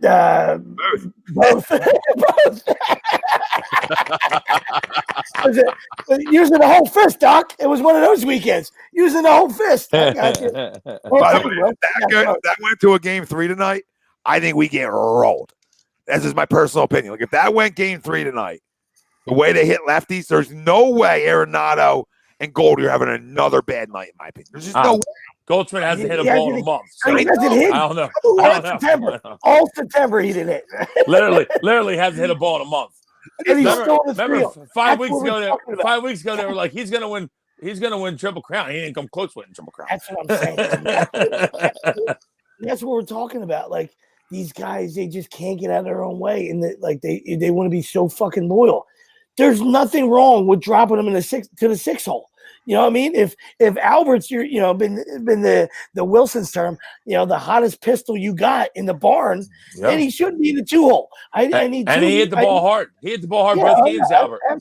Absolutely. I like Paul Goldschmidt. I'm just saying, Paul Goldschmidt. Arenado hit the ball hard too. Great play by Boom in game 2. Arenado hit the ball hard too. Goldschmidt was lost all series. He hasn't hit a ball hard in a month. Nope. Antonio, that's Chrome. He's on a different show. But I too am a Cardinals fan, but I would never dress as a bat boy on a TV show. And I love Chrome. Chrome's my dude. But I would never be. I couldn't even say it better myself. I tell you what, Chrome's probably going through it because you come out like a bat boy on Wednesday. Rough look when you lose the first 2. So I'm sure he's going through it, but I won't even have to say anything else. Bat boy Chrome. Nothing else needs to be said. That fishing. We found my baseball. Yeah. I thought it was coming next. I mean, listen, he's got 1,000 signatures at home. Dude takes. I love me some Michael Wesley Chromiacs. Don't go back and tell him Brian Wilson said this about you. Actually, you can fucking tell him. I'll call him and tell him myself. You can mark down where this is in the show, and I'll let him know. But literally, I love me some Michael Wesley Chromiak. Dude takes 47 selfies everywhere he goes. Goes to a bathroom in a hotel, 42 selfies. So he's got autographs out the wazoo. He went full name. On him. I love him. Full metal jacket on the guy. Absolutely. Gotta drop the middle name in there. All right. Well, we do this Sunday. We sort of get our feel for next week. Next week is Sunday Night Football. Dallas coming to town. Boys, give me your early score prediction. I know you guys don't get. I mean, Greg gets to do it. I'm ready. Okay, bye. I'll circle the room. Let me know. 44-3. Jesus. Excuse me. Roll job. 44-3. Is that a mini DAC or like a full DAC, or is that is that a mini Dicka? Holy shit! Good for you. I almost said -3, but I wanted to keep it real. That's like a Noah. That's like a Noah prediction. I think it's gonna be a roll job. Wow. I mean, I'm feeling good. I mean, now you got me. I don't know. I need a warm shower first and then make. I mean, I could be wrong. I picked the Cardinals to beat us today. I'm clearly wrong about that. Yeah. Granted, if the Cardinals would have kicked the field goal there and then won in OT, 26-23. I mean, it's kind of like the prediction that means sweeps that. So we've been pretty close. We were pretty close. He said, "I need a warm shower." I'll tell you what, 44-3. We're gonna have a really good show next week. Oh my god, you're gonna have to find me. I'll be up to 3 a.m. If we advance from the NLDS, beat the Cowboys, I might just walk around Broad Street naked. You know what I mean? Yeah. Maybe just boxers. Keep it PG-13 up. I just said that earlier. I had to put all this fucking laundry away. I'm like, I just need to go to a fucking nudist colony. I'm like tired of fucking tired of doing laundry. I'm tired of fucking putting clothes away. 44-3. Goodness gracious. I'm like nervous. No. Get after it. 44-3. Cooper Rush. Yeah, I don't know where to go from there. I wish Jamar Chase would just went in the end zone. I wish not. Mixon. I'm not playing you, am I, Tommy? No, well, I could just use another. I got you. The only thing I've been hitting is baseball. Like you couldn't handpick me an NFL game. Oh, I bet Baltimore, so that's a loss. I'm also sinking like a stone in the sea. There's Mixon. There you are, sweeps. Yeah, he's short. They're going to lose another game by like a point. This is amazing. Get in it. Tommy's way ahead. He might have been in. I got Baltimore. I think Tom's ahead of me. Straight. I'm going to watch the replays of the Chase catch, though. There's Marcus Peters with a fucking fake job of tackling. Great job, Marcus. Referee. He is short, actually. I thought he was in. Wow. He is short. That's on me. You got to extend yourself. Mixie? I still want to look at it. Because you never know if the same replay officials that did the Phillies Cardinals game are doing the NFL Dude, replay. that How is the sad. fuck was Bryce Harper out? Yeah. I mean, he I'm should have in been out Williamstown. for being an idiot. I mean, know, listen, I know. I'm laughing at Williamstown. I go, this is incredible. It was a great throw by Arenado because quick release. Because I thought Terrible if you tag by look at it Donovan. from overhead, you look like Harper's going to be safe by a mile. Atrocious tag, Donovan. But wow. I mean, could have been a worse tag. If that would have cost us, wow, Yeah, because he's clearly safe. Yeah, could have been a worse tag. Could have been a worse tag. Oh yeah, couldn't have been a worse tag. I mean, the ball beats him, so I understand the out call, but I don't understand when we go back and we check. And what's funny too is look at the video. Yeah, I don't understand that part. I'm normally a guy that hates those calls being overturned on those technicalities because baseball, like, you're out. Like, you're an idiot. You should have done that. Yeah, but that's not the way it's played anymore, Greg. No, I know. And like, so normally, like, I hate when they go back and they reverse it, but then this one they didn't reverse. It's like, what are you doing? You're supposed to reverse that. It's simple as it was clear as day that he got in there. It's not like it was close. We couldn't see it. We weren't sure if the tag got him. Then I get it, but it was clear. But the bigger side of things, I want to say something. Forget it. Piss poor base running. Bryce does that, once a week at least, where his runs him into and out. Okay, needs to be smarter next series, please. But I've had this stench on this guy for a minute since he's came here. I really needed him to get us to the postseason. I know it's not on one guy. I get it. But he's the highest paid guy on this baseball team. It starts with him, right? And it's nothing to do about running. It has to do with, dude, you finally got to the postseason here. All right. You got paid a lot of money to help get this team over the hump. And what you did last night, dude. I mean, you guessed breaking ball and you hit it off the arch. I mean, geez, I'm glad you and JT shut me up this year because I was hard on both of you. And sometimes it's some hard love because I love both of them. I think they're both tremendous, right? I never questioned their abilities. Like, I think they're both great. But there was a point in time that JT Realmuto looked like he stunk, for the first 3 months of the year. Like, looked like a shell of himself, couldn't hit. And then guess what? Right? Hot as a pistol, as Wills likes to say, and hasn't gotten out since, it feels like.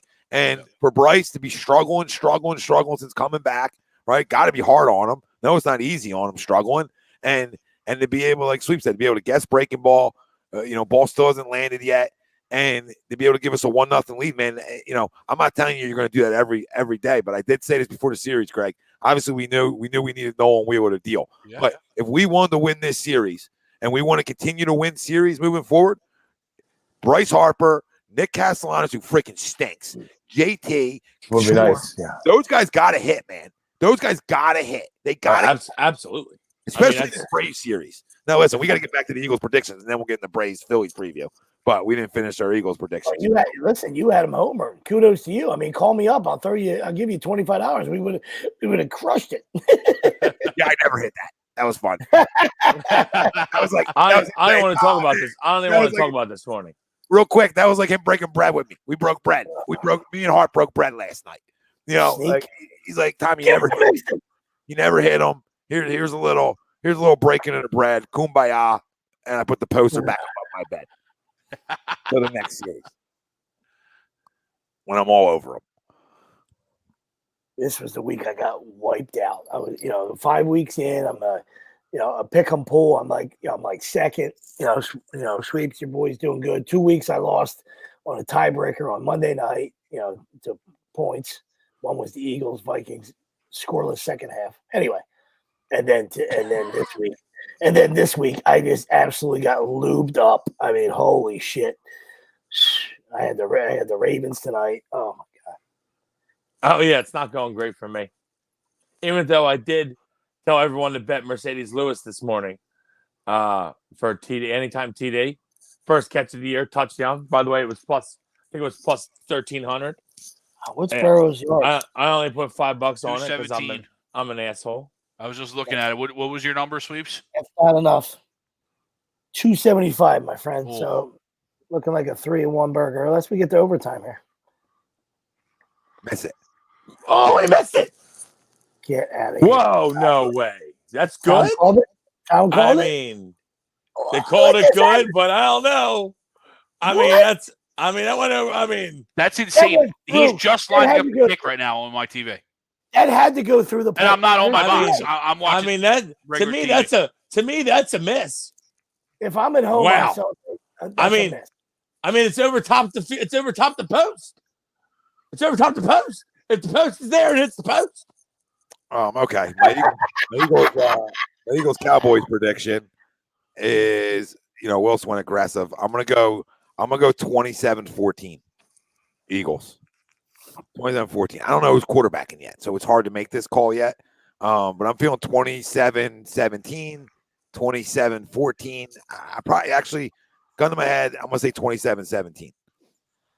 I think it's a game you control. Right, I do. But Jeremiah W doesn't feel like an L ever. But it wasn't. It was an ugly win though. I hear you on that, but I mean, I'll take an ugly win over a pretty loss or whatever. Not sure they exist. Absolutely. Guys, 24. Yeah, I'm sorry. 24-20 Birds. wow, this is your burner right here. Feet on. Oh shit! Feet on land. Let's go, feet. I've been matching. I've been matching with a lot of dudes. What's going on, man? What's going I've been on? matching with a lot of dudes. I'm kind of that same wavelength. I'm going to go That's a weird thing to 28-20 say. Birds. Sorry. All I heard in my ear was I've been matching with a lot of dudes from sweeps. I was like, oh, what's going on right now? Scores. Sweeps a married man. Scores. Score predictions. Score predictions. I swear it was score predictions. I swear. I swear. That's if there's anything wrong with that. That's if there's anything wrong with that. Not there's anything wrong with it. Score predictions. Greg, you said 28-20. 28-20. All right. Well, listen, I mean, it's going to change, obviously, when we find out who's really going to be quarterbacking for the Cowboys. Maybe it changes. If Dak starts, 50-3. Oh, my God. This is incredible. This guy. An extra pick six. The guy's throwing in the pick six from Dak. Yeah. Dak's With no time left, so we don't have to kick the extra point. All right, you guys, I got another good tweet for you. All right. From the Padres broadcaster. He's Bob Scanian. Friendly? Oh. I think it's Scanian. Whatever. That's fine. Yeah. Bob. He's in San Diego. He said, I'm so disappointed in what we all had to just witness. No, he's not cheating. He's simply sticking it up your ass. Yeah. I do like that. I like that. What? First off, what the Mets should be worried about is not some icy hot on some guy's ear. It's getting one hit at home in a deciding game. One hit at home in a deciding game. Say bye-bye to Diaz. You can play a flute as he leaves town. Same thing with DeGrom. I think I would pull up the Frank. I'd pull up the Frank the Tank tweet if he wasn't a member of someone else. I think he said DeGrom gone, Diaz gone, 50 wins next year, 60 wins the following year. This franchise disbanded in 2026.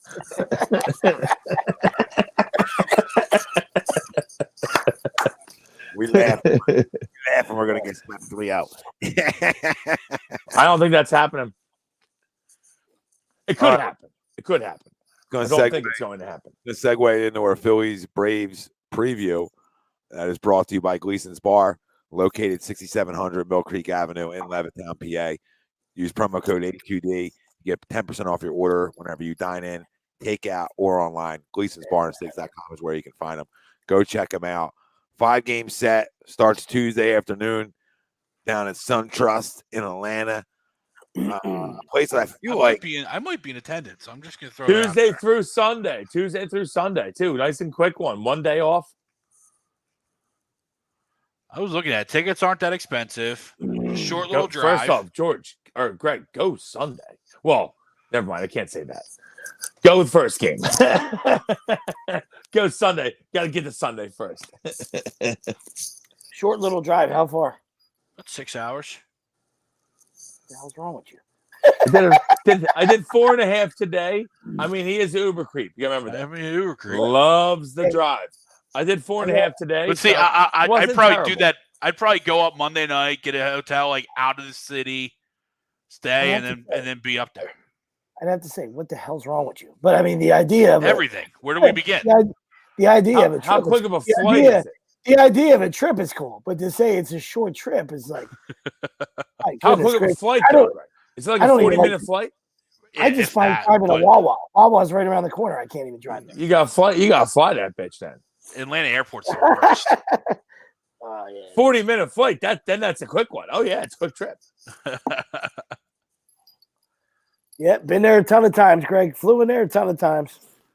Got to take the train everywhere. Yeah. I spent the night there one time. We won't get into that, but in the airport or in the airport. Yeah. Okay. Yeah. I wouldn't mind hearing the story. Plane got canceled. Like flights got canceled. All the hotel rooms were booked. First, had the first flight out in the morning, so just ended up staying in the airport. Basically, the Atlanta airport. It was the weekend of the. I was heading to Nashville for a wedding. It was the weekend of the Boston Marathon bombing. Oh, wow. And the Atlanta airport got stuck with you, is what happened. They got stuck with me. On my birthday. That was on my birthday, too. April 15th. Wow. Imagine this dude stuck at the airport all day. Just some poor, helpless airport cleaner had to get stuck cleaning up after you all day. Oh, this guy destroying bathrooms. Yeah. Right. One like just in each every Chick-fil-A. Well, there was nothing open at that time of night. There's nothing open. Every Chick-fil-A he eats, destroying every toilet. Every toilet in the place. Six different terminals. Each bathroom's destroyed. Delta, Spirit, every one of them.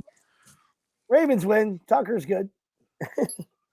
So this series, best of 5. I know people are asking out there, is it the best of 3? It is the best of 5. Yeah, it's best of 5 for sure. Starts Tuesday. Ranger gets the ball. Game 1 in Atlanta. So listen, it's gonna be interesting. It's gonna be some uphill sledding, right? We know how good they are.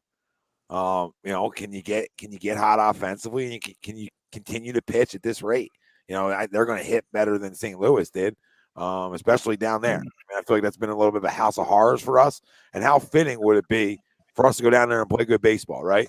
Because we haven't necessarily played good baseball there. We played good baseball here versus them, but we have not played good baseball, period, in the last 3+ years in Atlanta that I can remember.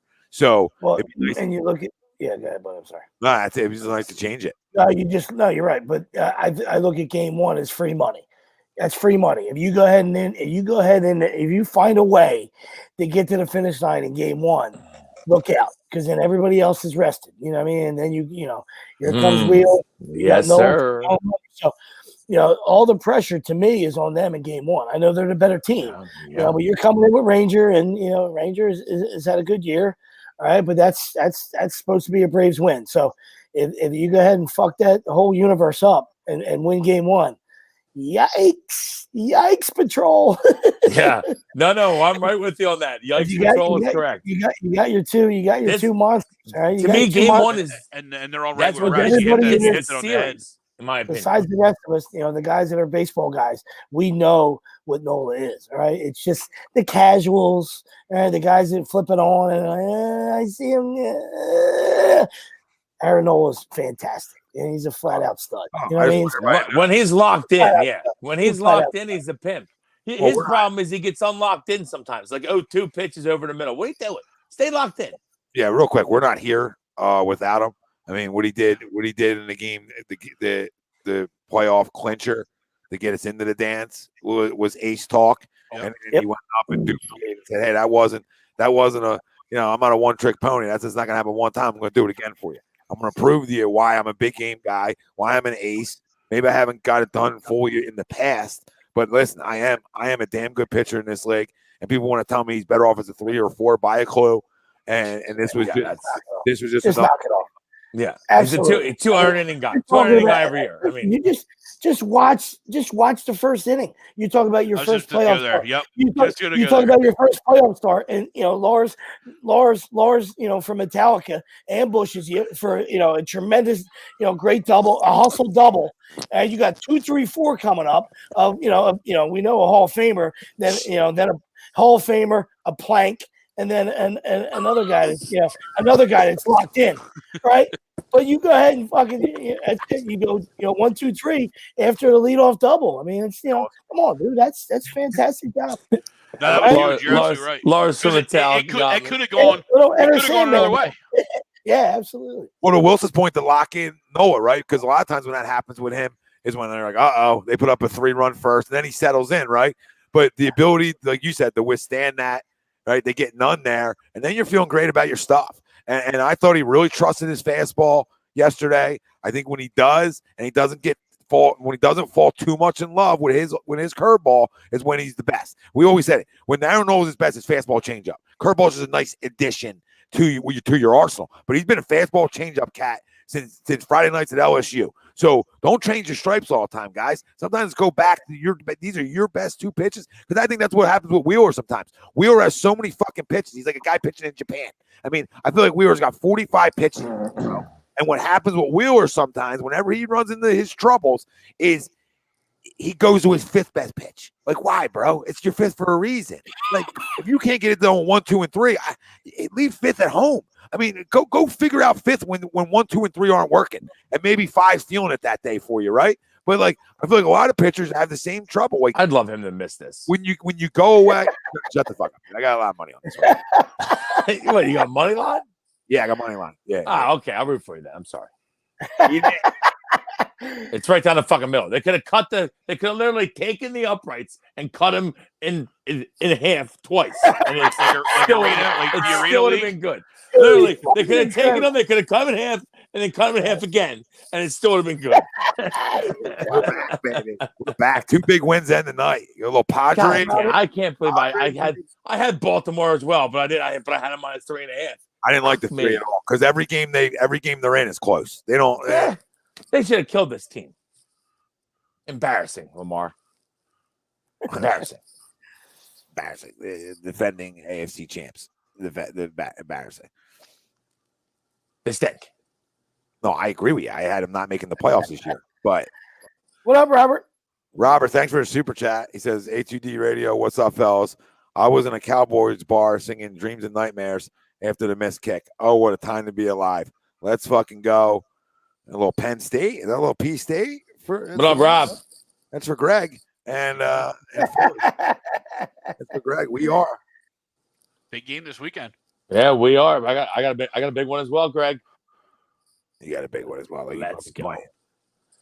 I mean, Q's are ranked, son. Oh my God, is ranked. Here with you. 5's gonna be in the locker room next weekend. Dude, I'm letting you know right now. If we win at NC State, if we win this game at home against NC State this weekend, I'm going to be an issue about Syracuse. They're struggling too, so you're getting them at the right time. I mean, they have 1 loss, right? I don't know if they're struggling. I'm sorry. Did they come back and beat Florida State last night? Yeah, they beat. Okay. I wanted them to win that game because it's a better win for us if we win. Greg Hinchy was struggling. You got to get it back when they lost. Well, they almost lost to Florida State. That's not a good look. They lost at Clemson. That's their only loss. They've been struggling. Greg, let me tell you something, Greg. If Florida State hired my guy that they should have hired, they don't barely beat Florida State. Florida State whoops their ass. But who's that? Deion? We'll cross that bridge at another time, Greg. Next thing you know, I have Jackson State ranked. They're not even allowed to be ranked in there. Next thing you know, the last time I heard Deion talk, he said they were asking him if Tyreek Hill could beat him in a race, and he said, "You can't ask me that question." You can't ask me that question. He said, "I got two jackets in my closet that I didn't buy. You understand me? 2 in there. I didn't buy either one of them." Yeah. And then the guy was like, "You mean like you wouldn't catch a ball?" Or you mean he's like, you wouldn't catch a ball? He said, "You can't answer me that question." Is what I mean. You can't answer that question. I said, "I got 2 jackets. I didn't buy either one." I'm prime. No, he kept saying, "I'm prime. I'm prime. I'm prime." I do love me some Deion. I love. Did you see him step in the middle of RG3 and Shady McCoy going at each other on Twitter the other day? No, before you say that, him and Eddie Robinson had a little yeah, they did altercation yesterday. They shook hands. Yeah. It was like Eddie put his hand on him, and Deion. No, I think it's the other way around, Tommy. Old man. No. Not even related. Just not even related. Because I read that whole article. Oh wow! I was like, just a different guy named Eddie Robinson. Just Eddie Robinson. And I think he's Eddie Robinson Jr. too, which is so ironic. He was his son. I did too. Son. Wow. I was going to say Eddie's got to be 96. Wait, he's not even related to Eddie? He went. They both went in for the handshake. And Prime went in for the bro hug, and Eddie Robinson's like, no, pulled away. Knew a guy who knew a guy who knew Eddie. So wait, who is this Eddie? Just a random Eddie Robinson Jr. who coaches at Alabama State. Oh, he coaches. Okay, I was gonna say, wait, why is Prime hugging him? But it wasn't a hug. It was a little. He thought it was Eddie Robinson Jr. He didn't like how Eddie touched him. No. Well, he's Prime. Prime got handsy. I saw a video the other day. He pulled. Washington had a scout there, and Jacksonville had a scout there. He rolls up in a golf cart, and he's like talking to the fellas, and he goes, "Hey guys, Mike Zimmer's here in the cart with me." Mike Zimmer's sitting next to him in the golf cart. He tells the scouts, he's like, "We're not like anybody else. Get as close as you want to any drill and practice." He goes, "Whatever you need to know about any of my guys, let me know. I'll tell you what you need to know." It was just so funny. He's riding around practicing the golf cart. Mike Zimmer. I'll tell you what. So whoever's at their their university, probably gonna have some decent DBs. Just got Mike Zimmer rolling around with Deion. I don't know, two of the greatest DB minds ever, possibly. Greg, is it time that you were wrong? Crabs and corn. Fuck that. Are you ready to admit you were wrong? Because I'm wrong plenty, but this one No. I'm wrong from a coaching standpoint. I still don't know that I'm necessarily wrong from a recruiting standpoint, but I do think they messed up. I do. Hold on. I love you, Dad. We're going to go through it again. How can you tell me from a recruiting standpoint when he talks about he has 2 jackets that he didn't even buy, how that doesn't win you over? You got a kid at home. He walks into your dinner table and sits down with you and you're breaking bread with Deion. You're telling me he ain't selling. Well, now with the NILs, I'm probably dude, you 100%. There's no doubt. There's no doubt. He's like I said, like early on though, he might have struggled, to gain his footing recruiting just because there was no backing. But now at this point, I don't even want him to go. I want him to stay there and just build a powerhouse and just go beat everybody. He didn't. I don't know how that works. He didn't need any backing. I mean, I know what you're saying. It makes it easier, but at Florida State, he didn't need anything, bro. It just needs himself to walk in the door. That's it. Now you're absolutely. Obviously, I can admit that now. They're 100%. Yeah, I'm just saying that. But back then, without the NILs, you're walking in again. You're walking in the other rooms with Saban and at the time Eddie O. No, you're right. You're right. But you're walking in rooms as Deion Sanders. You're walking in rooms as a Hall of Famer at a position. You walk into the lower areas of Fort Myers. You walk into Miami-Dade. As an alumni, not just there's no question. Yeah. As an alum. It's even different. It's an even different feel. I'm telling you, you walk into Miami-Dade County, you walk into areas like that down in Florida, he wins recruiting day one. I mean, as soon as he signs a letter that he's there, he don't even need to go nowhere. You're right. Yeah, no, absolutely. Where I think that's where he would have been really successful. I think maybe X's and O's right away, maybe not perfect with, but it looks like what he's done a great job of is bring those people around him. Yeah, he does. He's surrounded himself with some good guys for sure. But I don't even know how it works. Like I don't even know. The fact that Mike Zimmer's rolling around with is that illegal? Is Mike Zimmer just 25? Like, how's that work? No, they're in the they're in like the FCS. No, but they can be. They can join if they want. I'm saying they got to go through like a vetting process. They got to get invited. Now, here's the thing too. Like, I believe at the end of the year last year they were 24th ranked. Besides, not in the FBS though. They're an FCS team. FCS, yeah. Yeah, FCS, yeah. Besides fucking young blondes, what's Zimmer up to now? Is he a scout? He's probably just down helping Deion. Yeah. It's like, I got this guy Mike I know. He likes to hang dong. He likes to hang dong. But I'll tell you, Tommy, where it gets interesting is where it looks like college football is heading with the super conferences. There might be like a Conference USA, you know what I mean? Like one of these conferences who might come calling because they need teams to fill slots, right? I mean, that's Liberty's. I think Liberty's joining Conference USA coming up, and stuff like that. So it's definitely possible. They'd have to get into the FBS first, I think, Greg. Yeah, you're absolutely right. There's a vetting process and whatnot. Yeah, because App State used to be FCS. They got into FBS. They're with Liberty. Yeah. Okay. Liberty did too. Okay. Yeah, we're really. Wayne, you still live down there. I hope you guys are all right, man. I know Fort Myers got crushed. Sorry, Yeah, he does. Wayne, we do hope you're all right. Wayne, God bless you, buddy. Yeah, man, that's some of those videos are tough to watch, really. Makes you want to question moving to Florida. I thought about Yeah, geez, like I love Florida, but holy tits. I thought hurricane season was over. it. Thinking about you, Wayne. Thinking about you, buddy. Another month. Back to we're the best because we just freaking We just went 20 minutes on this. Prime and Syracuse and NC State. I don't even see where we are. Where we at, Craig? There's a new poll today. Where we at? Are we top 20? I didn't even see. We were 22nd. Where are we I at? will look Craig? right now. Where are we? I know Penn State's 10. Why Greg's gonna mess this up on the Google search. I'm gonna go Phillies in 5. Georgia 1. I'm gonna go Phillies in 5. 18, I actually Ryan. think the rest. 18th, Tommy, 18th. We're in the NC team. State's 15. Let's NC go. State's 15. Let's go. It's a big game. Greg said they're down. They're struggling a little bit at 15. Yeah, 15.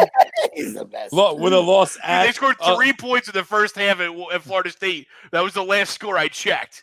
with a loss at Clemson. They're struggling. Clean your life up, would you please, young man? NC State lost at Clemson, struggling. That was a winnable game. Yeah, but everyone loses at Clemson. We offer the ranking. Nobody gives a shit. We're back to Phil. I give a shit. No, you don't. Yeah, Wayne. Bama dropped a 3. Sorry. Brother.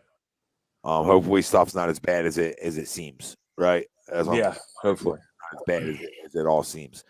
No, I think Phillies in 5. It's a weird series. Like we're not better, right? But we can be better. Like this is actually closer than I think we want to give it credit for.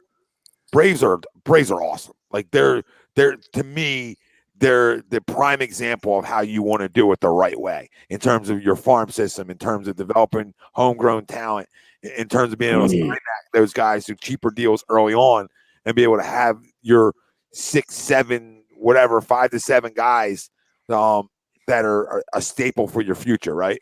As much as I hate the Braves, I love what they've done. That being said, we sort of did that this year for the first time, right? We have 2 guys that are on the left side of our diamond that are homegrown guys, right? Reese is obviously a homegrown guy, but he's older, okay? But in terms of young guys with some youth, some spark, right? The Phillies have talked about what those guys have brought to the clubhouse all year in terms of Alec Baum and Bryson Stott. Just the energy they brought. I think that shit fucking matters when you're playing 162. All the youth revigoration that it brings the older guys too, I think is important. And you've seen it, right? Now, it's not to the level of what they've done in Atlanta, but at least it's that step in the right direction. Like, hey, we can get guys that are big-time contributors and a big reason on why we're playing in the postseason through our farm system, okay? Without just going and having to sign the whole world, right? And that's the example right there on our left side, right? They are better. I don't trust the back end of their bullpen. I think ours is better. I do. Ours is a little weird right now, but I do think it's better. I don't love Kenley. I mean, I know he's pitched in a ton of postseason games before. I don't know. I feel like he's not lights out to me. He's good. He's really good. Still, he had a monster year, bro. I mean, I get it. I know what you're saying. I felt the same way, but what a monster year! A lot of miles, right? A lot of miles, and maybe you can get to him late in the game. I don't know, but it's going to be won and lost by obviously the simple things like who's going to pitch better, who's going to hit better, right? But it comes down to, and we watch it in all these series, like the timely hits, right? Are we able to get timely hits? Or because you know for a fact Acuna's going to hit. Freaking Austin Riley's going to hit. Swanson always hits versus us. Okay. Travis d'Arnaud hits us. Everybody, they're all lineup hits us. You know that they're going to hit. Michael Harris just hits. Can Bryce Harper? First off, forget Bryce. We'll start with Nick Castellanos. Can Nick hit finally? Because all your money, that'd be great. Whatever you've done up to the next offer. Yeah, whatever you've done up to this point doesn't matter. I mean, Nick Castellanos, you can be a folk hero real quick in this city. Absolutely like you that. can. All right, Absolutely you can. Alec Baum's the perfect example of that. I mean, you want to talk about poetic, how poetic baseball was. He went from saying, I fucking hate this place, to admitting he said it, to getting a standing ovation the next night when his name gets announced, to putting it all together. Like we watch a young guy we watch Rob Thompson allow 2 young players to figure it out. Yep. How long we begged for that for? We begged for it. Joe Girardi wasn't doing it. We watched the daycare. The daycare. Joe was there. I love it. Joe was not allowing that. I love it. Joe never gave the keys to either one of them for a long period of time this year when he was in his short time of manager. He put Alec. He must be at home throwing up, right? Throwing up. But Robbie, I would say, I wonder what Joe's up to. Yeah. I would assume he's binge drinking. Probably cursing Harper off. But no, listen. Regardless of how the series goes, I'm proud of the step this baseball team's taken. Okay. Absolutely. That being said, this isn't house money anymore. Okay, you are a $300 million payroll. Okay, this isn't like, oh, look at us, we're a cute Cinderella story. No, you got a lot of talent on this baseball team. Oh, this is where we expect to be. And there's no reason they can't go beat the Atlanta Braves in 5. Mm-hmm. And there's even no reason they couldn't do it in 4. The sweeps point. You steal game 1, huh? Watch out, butt cheeks. Right, real clenched. We're having a clench party over here. I think if it goes 5, we lose. I like the Phillies in 4. Yeah, I think you got to take one, and you got to take one in Atlanta, and you got to win 2 at home. Yeah, I can't do that. I just don't. I mean, I'm looking at Wheeler right now. I would love to win game 1. Okay, I don't know if that happens. But I'm looking at Wheeler right now. Game 2, Zack Wheeler. Let's go. Oh yeah, no. That's why you're paying the big bucks. Let's go. Well, hold on. Giddy up. No answer to the bell. Depends who they match him up with, though. You know what I mean? Like, you got Strider's banged up. You got any more of those Striders? He destroys the Phillies. I know. Listen, I'm saying he hasn't pitched in 2 weeks, though. Is he pitching? Yeah, I agree with you. But he's good for 12 punches. If he's healthy, he's good for 12 punches. But I hear you. You got any more of them Striders? I know. Yeah. I expect Wheels and Nola to do their job. You have to find a way to steal game 1. If not, you're not going to win game 1 and game 4. Because who's game 4? Thor? It ain't Gibson. Thor or Gibson.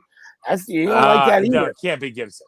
No, but I'm just saying you don't like that either. And on 3 days rest, then you would need Wheeler in 5. So to your point, you won't want it to get to game 5. Falter. I would assume. I would assume it's Bailey Falter. Yeah.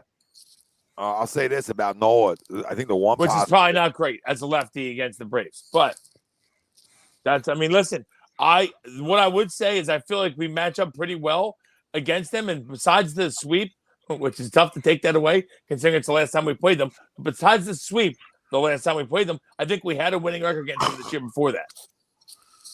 I think the one big positive is with Aaron Nola. We got shot. Is Nola's not pitching there.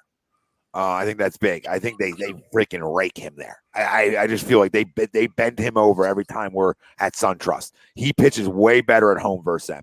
I don't know why some ballparks just have that like stigma over guys. Nola's never pitched well there. Maybe there's 1 or 2 times that he has. The majority of his outings there, I gotta feel. I don't have no numbers in front of me. I gotta feel like he's been hit around a little bit there, more than he's used to per se. No, you're right, and I know you're saying we're not playing with house money, but really, they're expected to win this series. The pressure is on them, and like you said, if we come in and take game 1, wow. No, I do think we're the looser team, Wells. I do in the postseason have and they haven't played in a week. Well, I do. Yeah, that's true too. And I do think in the postseason, Wells, I think you guys all agree with me on this one. I almost want to be the road team. Like in postseason baseball, I almost don't. Yeah, want because if you steal the first game, hey, to me it's deep. Yeah. I feel like there's always more pressure on the home teams. Like, not even the first game, but if you steal 1 of the 2, you don't even no guarantee it even comes back. It says the Braves are optimistic about Strider. I just saw that. He beat me till there you go. Being ready for the series. Greg, go for 2. We'll wait to see him throw in the next 48 hours, but before they finalize the roster. But his last start was against the Phillies, September 18th, as you alluded to. 15 Ks. He's 4-0 against the Phillies with a 1.27 ERA and 34 punches. Okay. Yeah. 34. Well, you guys answered. I think he had 14 the last time we faced him. Yeah, we score 5 runs off him the next time we see him. I hope so. I'm just playing numbers. Well, you know what I mean? That's enough. That's enough. That's enough. Yeah. You strike. We've seen him enough, right? I mean, yeah. You think you'd have his number at some point? Max Fried's pretty good, but we usually battle him pretty tough. I assume he's probably going to go game 1. Either that or Kyle Wright. I mean, Kyle Wright quietly won 20 games. Yeah, I agree, but they haven't announced their lineup yet. I think there's something to be said about playing a wild card before this series. I think there's something to be said about that. I think there's something to be said about momentum. I think there's something about. I hope they get cute and try stacking their pitchers. I hope they get cute and try going like somebody cute game 1. I really hope they get cute. On Tuesday, we're at 1. Houston is at 3:30. We're 1 o'clock Tuesday, 4:30 Wednesday. New York at 7:30 and Los Angeles 9:30. Yeah, I mean, Tommy, you brought Nick Castellanos. I'm going to bring up the other Ofer and Reese Hoskins. Hey, need to get hot here. Need you to look like you can put a ball in play one time. You know, I mean, same thing. Like you want to, Nick got paid. Reese is looking to get paid. You know, and no better time. Yeah, I got more problems with the guy who got paid. But go ahead, continue. No, I'm with you. I just think it's just a weird anomaly year. Like I'm hoping next year, and I hate to already go there. You know what I mean? But I'm just like kind of already tossed this year out for Nick because it's been so weird and strange. Because you know, tick off, man. Like it is because you look at it before the injury. Somehow he was top 10 in the NL and hit somehow. He was, Greg. I think that the long ball, the doubles, is what really. I agree with you. That's the kickers, the doubles. But how many times? I mean, has he just been like right on fastball? Long ball. It's the homers. The homers are down. I feel like he's humongous. I feel like I feel like he's just been a tick off all year. That happens sometimes. Yeah, he has. He really has. Like if you watch his swing, sometimes he looks like he's a dog on a hardwood floor. But there's been plenty of those swings where it's like and he takes a great cut of the fastball and he's just a tad late. Yeah. Late, and maybe that has to do with Ben's house. I don't know, but I could really use a series where the real Nick Castellanos stands up. Would love it. Yeah, would be great. Because if he's hot batting in the 5 hole somewhere there, if he can get a little red hot, I think all bets are off for this offense. And especially the way Robbie's adjusted the lineup for the playoffs and put Hoskins and Real Muto in between Schwarber and Harper, so you can't go one lefty to them both. Or you're just going to have to face 2 righties. Like, I do go like ahead and that. face 4 guys, but 2 of them are going to be righties. I mean, only one's an actual hitter right now. But you're right, though, Tommy. Then you need that guy behind Harper then to be some sort of a threat. Yeah, and I think a lot of credit goes to Rob Thompson too. I mean, I know F1 hasn't been like clean per se in his little few save opportunities, but guess what? He's got the job done. Mm-hmm. And be able to feel the room and feel, hey, maybe Sir Anthony was a tick off before his last outing. Because his last outing, I mean, to strike out those 2, I get it. They've been struggling, but to get 2 big strikeouts like that, that can be a huge confidence builder for Sir Anthony going into this series because we need him. We need those. Oh my God, yeah. Alvarado, Robertson, Sir Anthony, and F1. They got to pitch well because they're the guys we're going to. I mean, that's it. When's the last time Robertson pitched? Weeks? No, he pitched the series. He pitched. He pitched game 1. Yeah, he pitched game 1. He pitched after Alvarado. Gotcha. But he actually threw well. Yeah. Right. Clean and quick inning. Almost said queen. Clean and quick inning.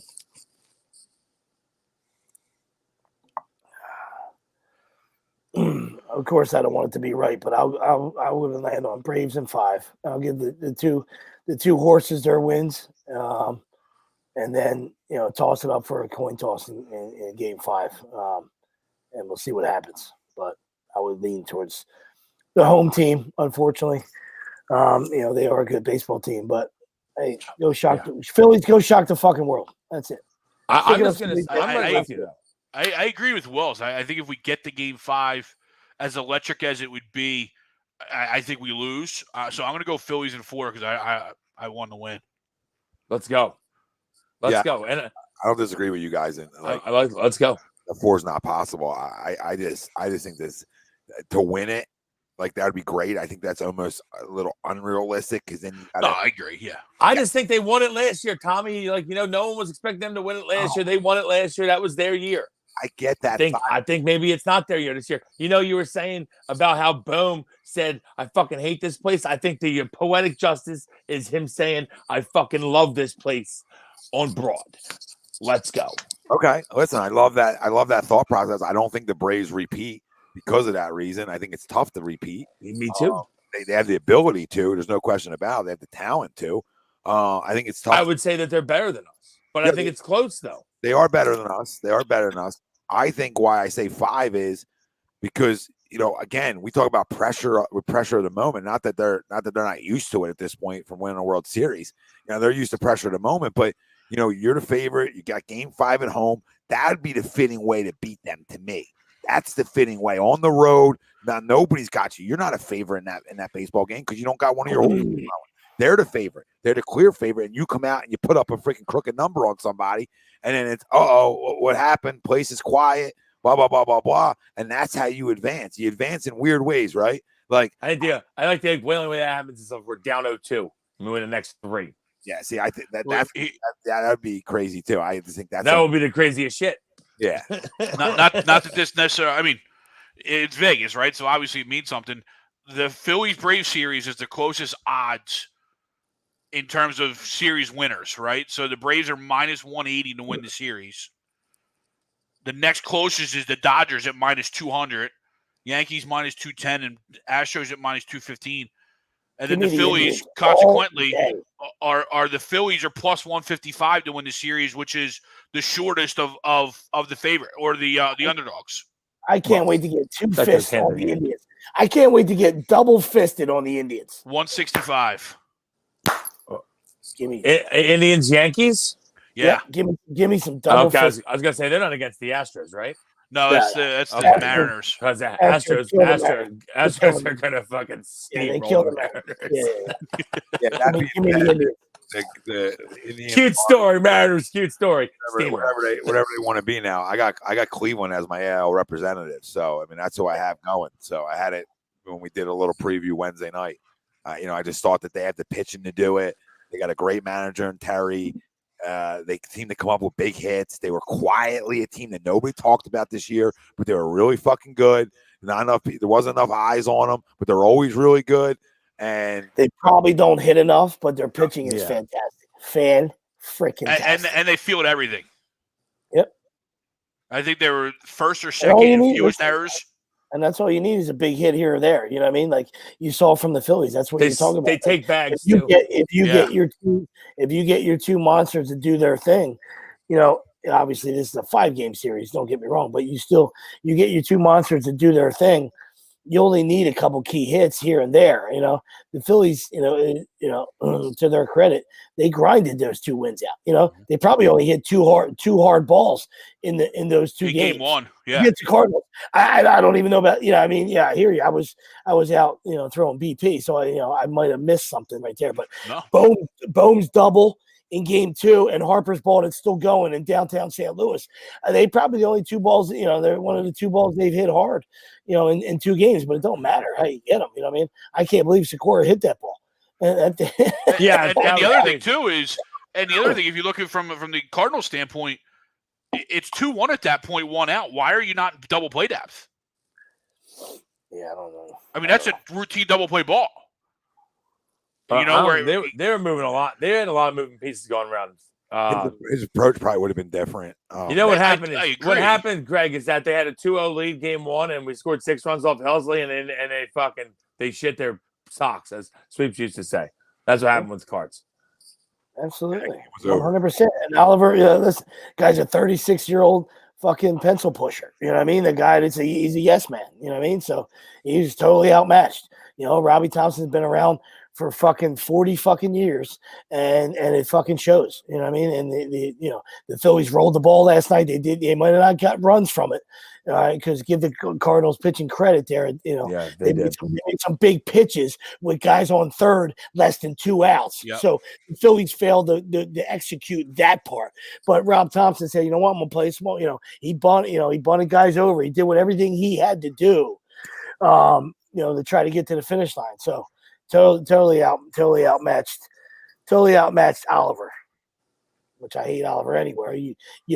Cardinal fans, you love to have Mr. Peepers. I said it when you fired him. You'd love to have Mr. Peepers. And then same thing. Vegas thinks this series is going 5. The correct score of the series is Braves 3-2 is plus 300. Braves 3-1 is 330, 3-0 400, and then it goes to the Phillies 475 at 3-1. That's the one you should bet. 550 3-2 and 950 for 3-0. 3-1. Bet it, live it, know it. Even plus 300 in a Braves in 5. I mean, that's just there's some value. There's some meat on these ribs. Yeah, even 3-1, right? Even 3-1 if you pour it in my hand. Pour it in my hand. Oh. Throw it in my hand. My phone might die at some point. We're over 2 in, huh? I just realized we're over 2 in.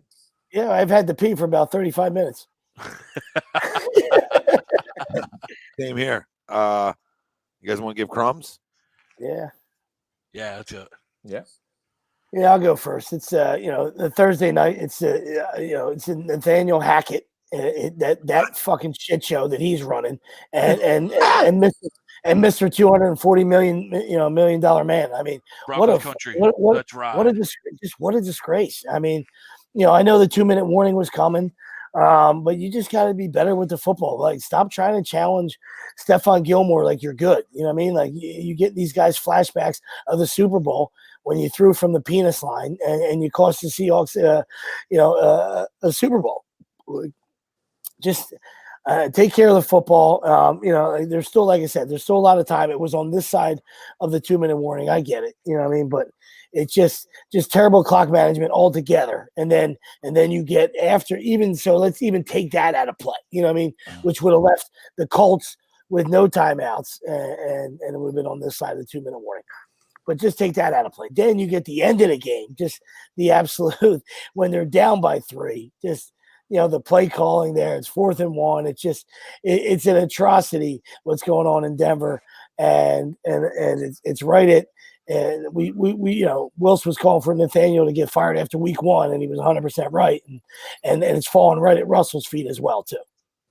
And I'll double team you. Shame on that. NFL blasting them all over the primetime games early in the season. They're on Monday night again. Oh, jeez.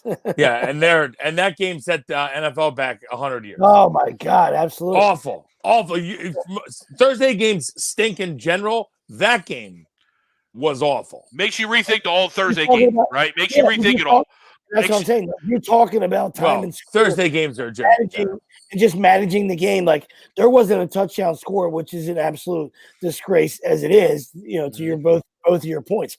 But you take your field goal. If you take your field goal and you go up by 6 in a game that has no touchdowns, and you make a washed Matty Ice go the distance and beat you with a touchdown. Not going to happen.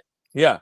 And I'm just going to go right. I'll piggyback off yours for my crumb. And that's the other guy that should fight Nathaniel Hackett for worst coach of all time.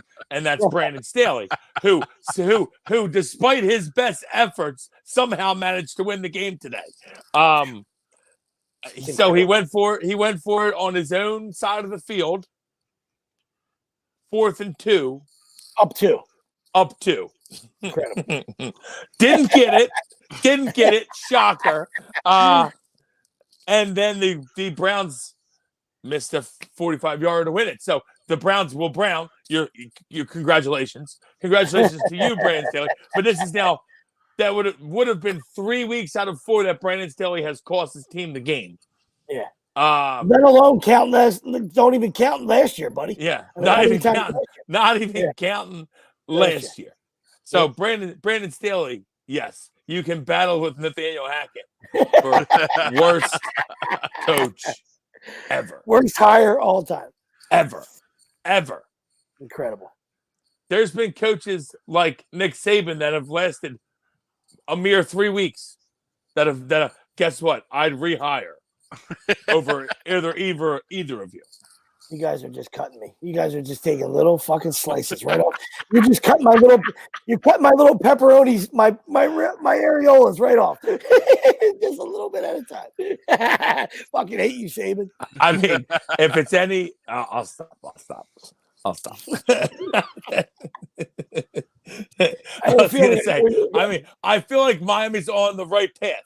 Their quarterback, it might be eating, not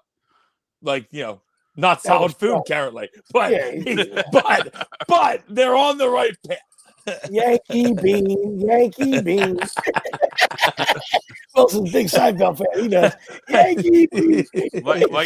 Mikey Dano had a big old watch face on his wrist today.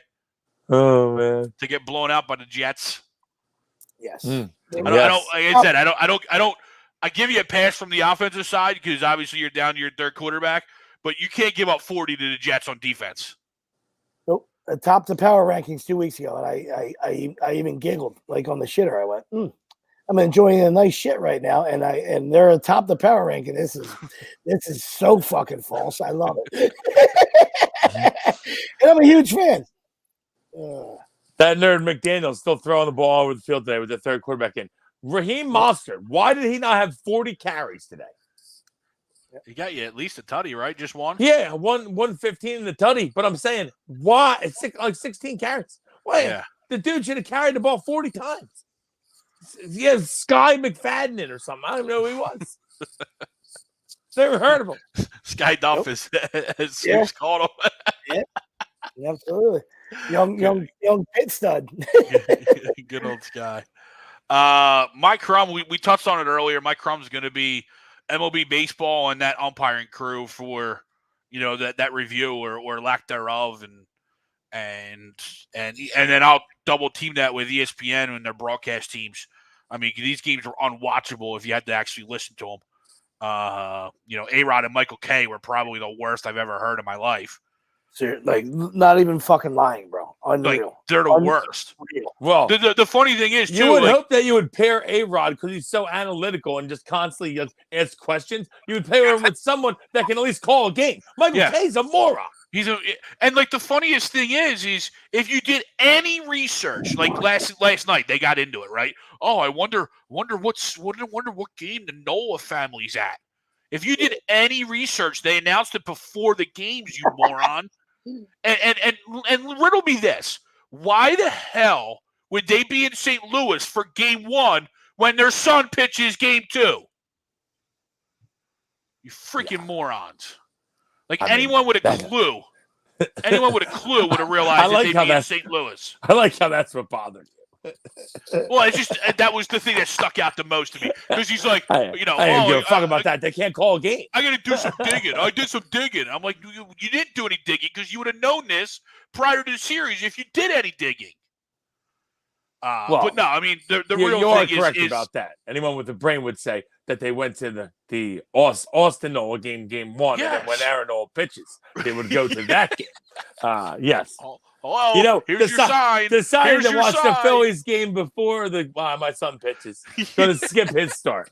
Because I'm going to watch Zack Wheeler mow. Like, hey, good game to watch. But no, I mean, how do you? It's just again, it's atrocity. All replays, because it happens in every sport too. All replays, like, how do you go to replay? It shows clear and evident that it was there, and you don't overturn it, like with no explanation. So there you go. That's mine. Yeah, it was brutal. I think their strike zones were weak too. The first guy was bad. The second guy wasn't terrible. Both sides. Like you said, he was like a pitcher's guy, and then he wasn't really giving shit. You know what I mean? Like a couple times, like Schwartz was like, that was up and away, and there was a couple pitches on both sides. And when you start getting guys talking to you every pitch, well, and JT went to throw it around one time, and bottom of the zone. Somebody hit the bottom of the zone. He missed that one. Yeah. I wonder what his post game. Yeah. What his post game ratings was. Yeah. Probably wasn't good.